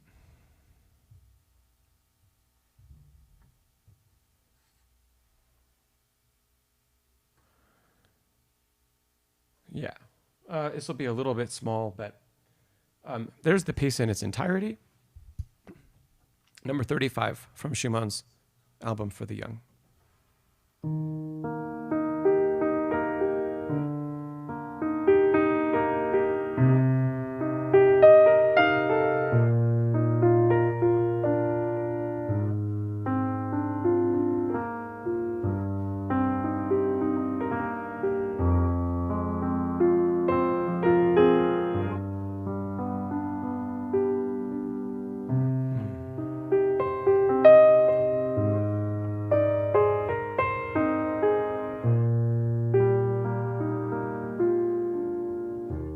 Second page. That was the first page. Second page is really my favorite, though.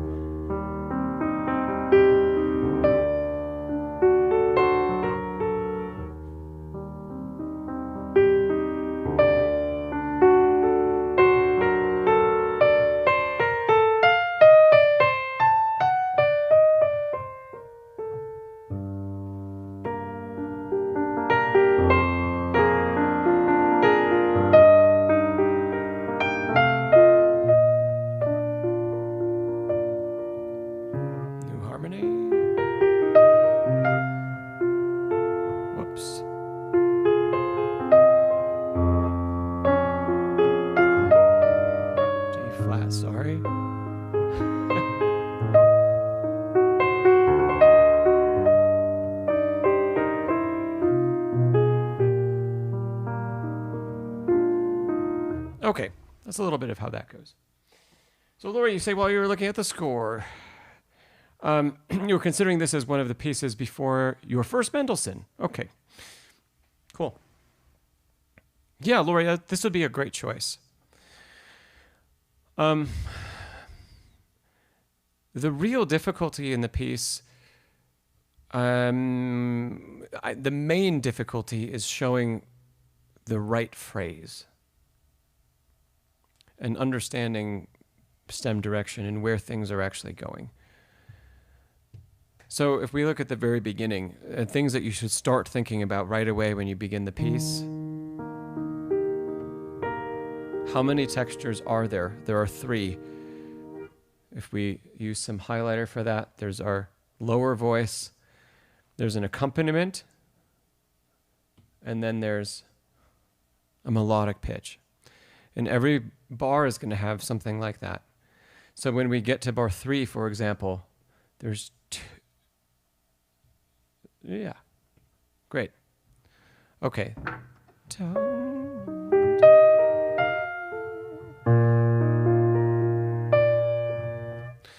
Okay. The stems down are actually showing. Yeah, let's delete this one. The stem downs are the ones that are actually showing the melody. So can we really show those 3 textures and sing the melody out on top?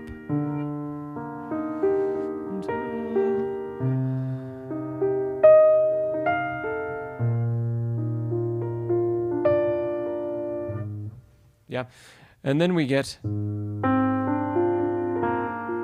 inner voice. Yeah. So you're saying, do I recommend slightly staggering the B? No? Like between the right and the left hand? I wouldn't do that in this piece. At least not intentionally. And if you do choose to emphasize something with that timing change like that, make it once in a great while, because we don't want to do that bar after bar after bar. So the difficulty here is, can we show the differences between each of those lines and how each of them moves? That persists in every single measure of the entire piece. And having enough freedom of tempo as well to understand that if we play this very metronomically,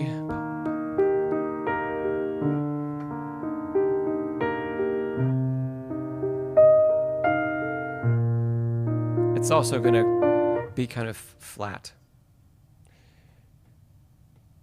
So we have to combine those things. So it's a great study of rubato, and it's a great study of showing differences in texture.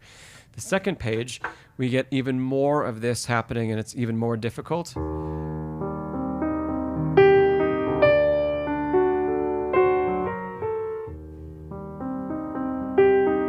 a repeat of the same thing, which we shouldn't play the same way twice. Now, the last little bit that I've seen people struggle with are some of these measures. So from the second system that I'm showing,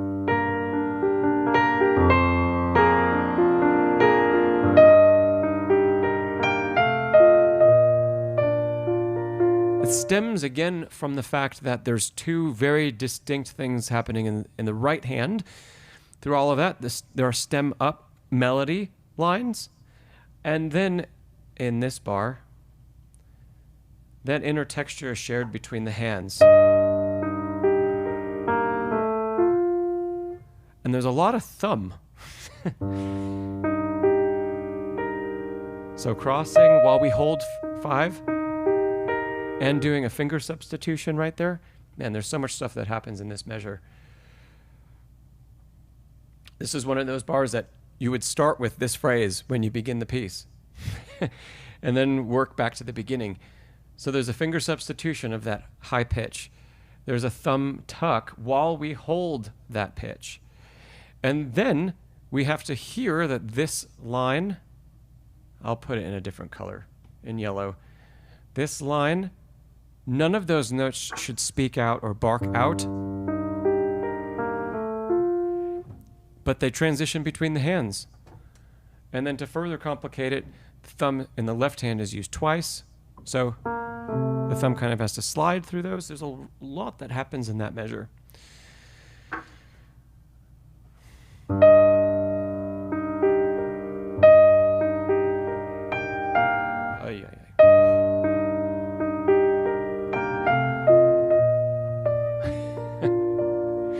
To get all of it right on a sight read is even difficult for me. So,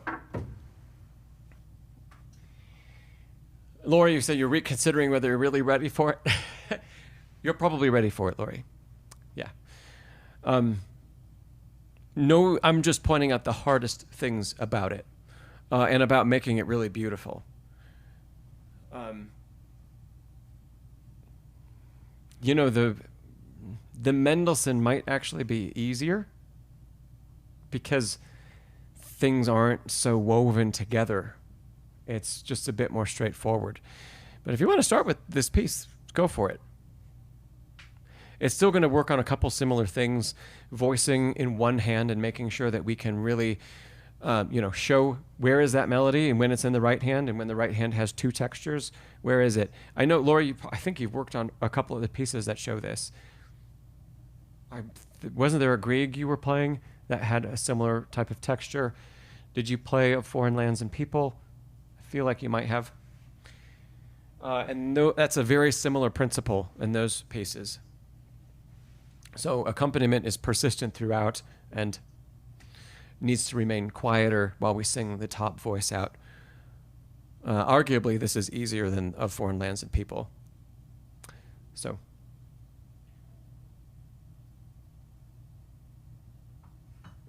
Cool. Well, great question, Lori. Oh, B.E. Booker, you said to bring out the bass when you were talking about emphasizing different pitches. I would do it in this piece. I'm laughing at the comments that have come in. B. Booker, I wouldn't bring out the bass by offsetting it. Not in this piece. I would learn how to show that line amid everything else happening and with the hands together.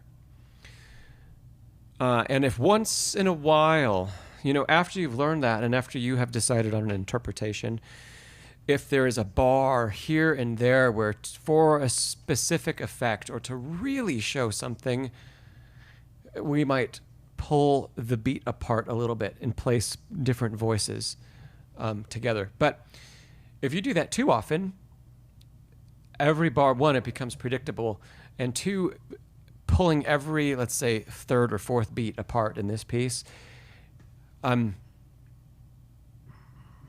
that's not a very musical choice.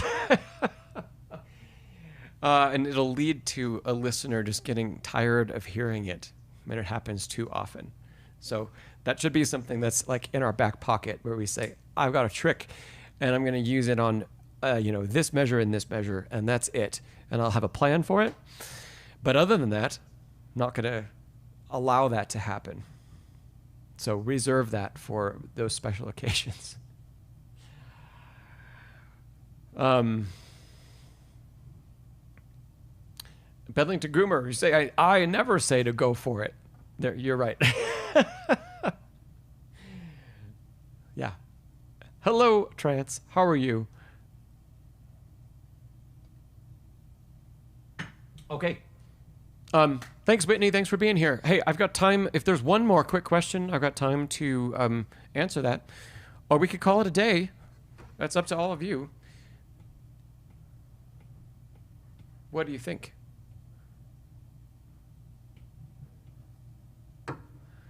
Oh, thanks, Trance. I'm doing well. Yeah. Any other questions?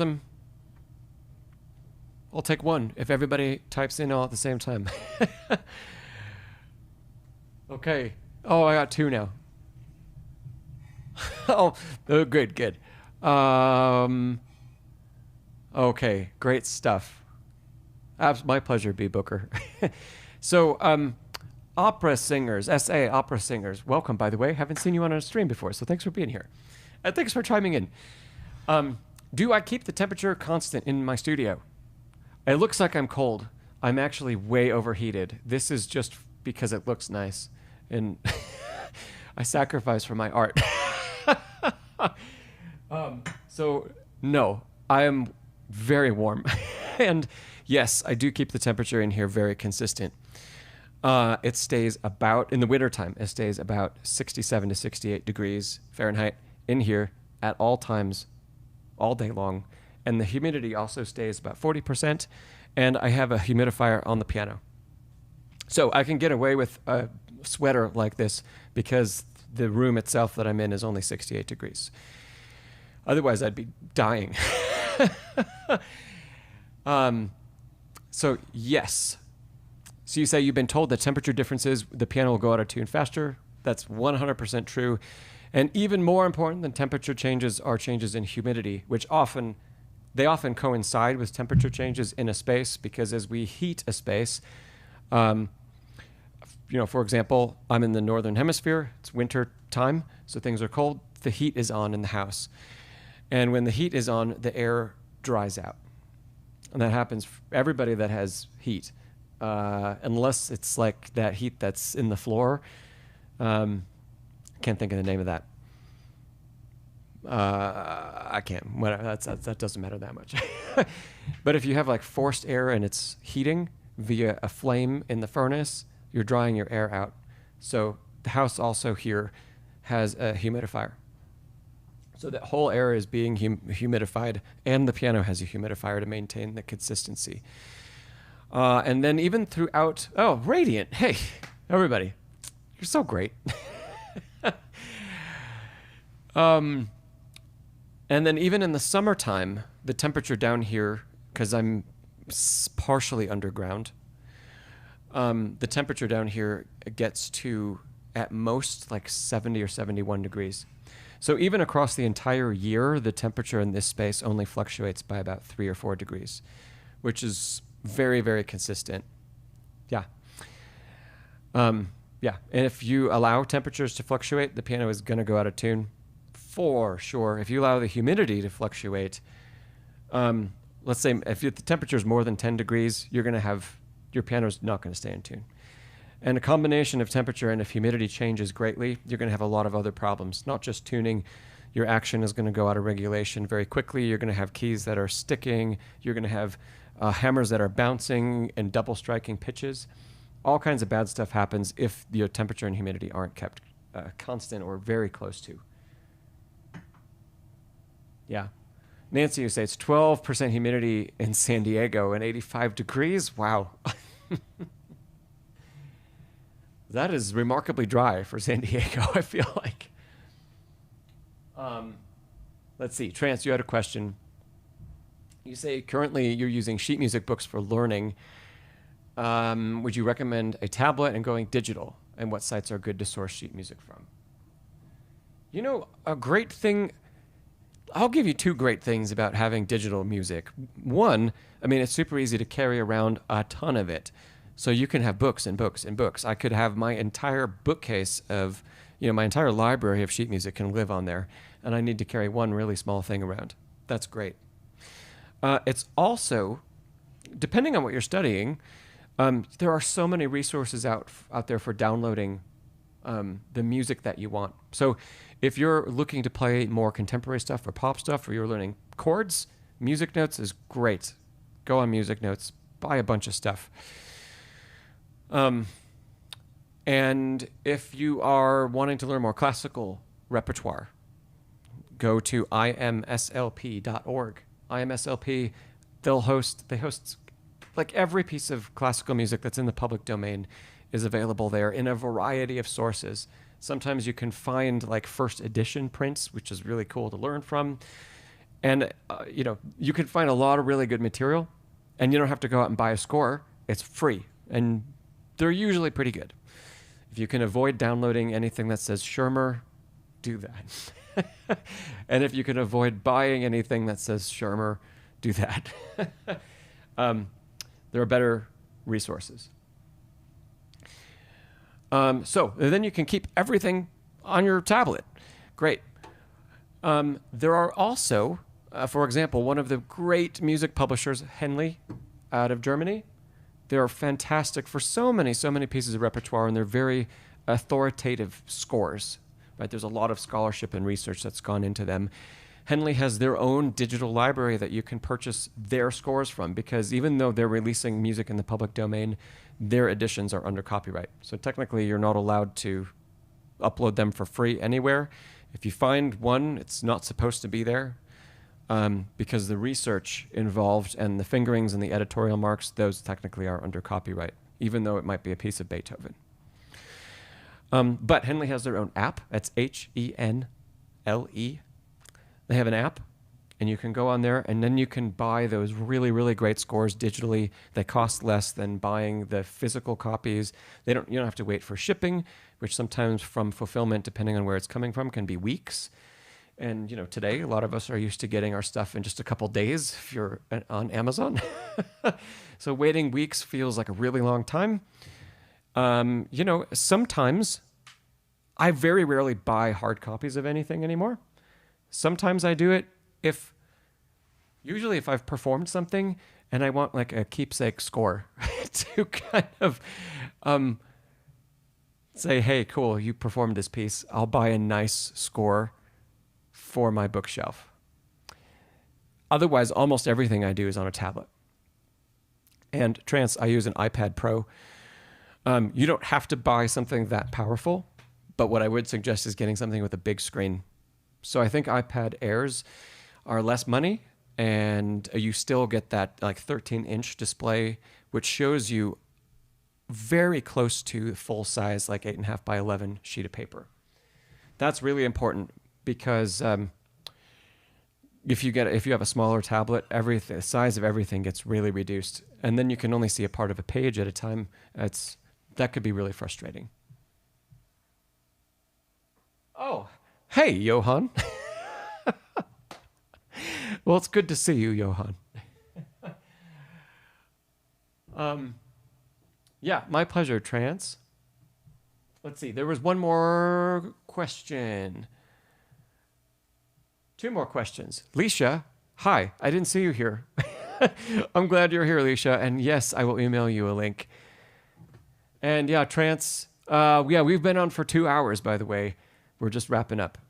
Our next stream will be in January in the new year. I can tell everybody when that's going to be. It will be January 14th. They're usually on the 2nd and 4th Wednesday of the month. The only reason we aren't having one later this month is because it's the day before Christmas. It's Christmas Eve. And I am not going to be here. And I think a lot of other people, you'll probably be with family or doing something.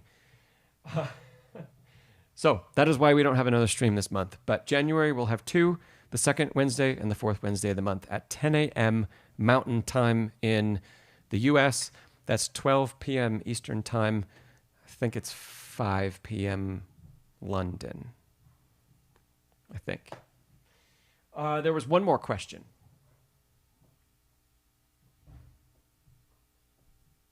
Okay. Last question of the day.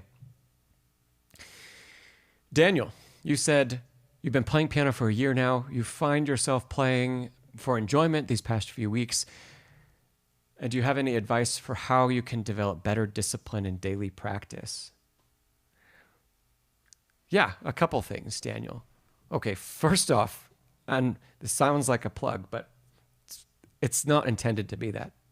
Sign up for my email list, Daniel, because when you sign up, you get a couple free things, one of which is a practice planner. There's also 2 other cool things that are included, but get the practice planner because it has tips for how to structure your time. It has tips for how to think about what you're doing this month, this week, and today. I wrote the practice planner to be used before you start your practicing, but I have students that even like to use it to reflect on their practice. And so they have gotten used to using the planner they've gotten used to the concepts where they don't need to write it down before practice. And then they use the sheets to say, hey, this is what I worked on today. This is what I accomplished. This is what went well. And this is what I need to work on tomorrow. And all sorts of questions about that kind of stuff are right in the PDF. So even if you don't stay signed up to my email list, sign up and grab that because it is really, really useful. And it will continue to guide you well beyond our time together on the stream today. Secondly, try to divide your practice up into, if you have a chunk of time, like an hour, try to divide your practice up into a couple meaningful segments. So always have some time that you work on your technique, scales, arpeggios, if you have any exercises you're practicing. Make sure that you dedicate time. It doesn't have to be a lot, but, you know, say, okay, at least 5 minutes a day. Even if you say, you know, I really want to focus on some of these other things, 5 minutes, make sure you've hit your scales that you're supposed to be working on, that you need to be working on, that pair with your repertoire. I have a video about choosing scales that pair with repertoire. So if you haven't seen that, it's on the channel. At least play and practice the scale that is the key of the piece that you're working on, or the keys of the pieces that you're working on. Then it's really helpful, the first part of repertoire that you tackle, especially if you don't, like if you're not sure what to practice today, or you're coming to practice because you say, oh, I want to practice, and you know that you're going to gravitate toward playing things that you maybe have finished or that you enjoy more. Instead of doing that first, start yourself off with the most challenging thing that you're currently working on. It doesn't have to be the whole piece, 4 bars or 8 bars of that most challenging thing, and spend 5 or 10 minutes on that. And that makes sure that you're not going to be tired when you're working on it. So you get to really focus on that stuff that's going to move the needle for you, right? And then you get to feel accomplished. And after those 5 or 10 minutes, you could say, okay, do I want to keep working on this piece? Or maybe I want to play something that's a little easier and that I really, really enjoy. Maybe it's something that I've worked on previously or finished playing, finished learning, and I know the whole piece and I can play it. Then take some time to play that down and enjoy it. So before you start to practice, have at least that much of a plan in place. What scales and arpeggios exercises do I play for my first 5 or 10 minutes? What is the first really difficult chunk of music that I'm going to work on once that's finished? And then, okay, after that, maybe the session can be more free and can be more of an exploration. And you can say, I really want to work on this piece. And maybe I know it really well. And then play it and decide, do I want to practice it more? Were there a couple things I didn't go super well? If yes, practice that. If it went pretty well and you're happy with it, move on to something else. Thanks, Bedlington Groomer, for the shout out there. Daniel, great question. Thanks for that question. Okay, B Booker, I have not yet bought an older or rebuilt piano, but that might change relatively soon. We'll see. I did have a student buy a 1906 Mason and Hamlin AA, which is a 6'4". It's a great piano. And oh my gosh, he spent so little money on it. It was kind of crazy. Not from a dealer, but it was in such good shape. It was remarkable. But it was for sale by owner. Anyway, thanks everybody for being here. If you haven't hit the thumbs up, hit the thumbs up. Please, please, please have a great holiday. Merry Christmas if you celebrate. And yeah, stick around the channel. Love to see you in the comments. And otherwise, I'll see you hopefully at the next stream, January. All right. Thanks again for being here. I will see you next time.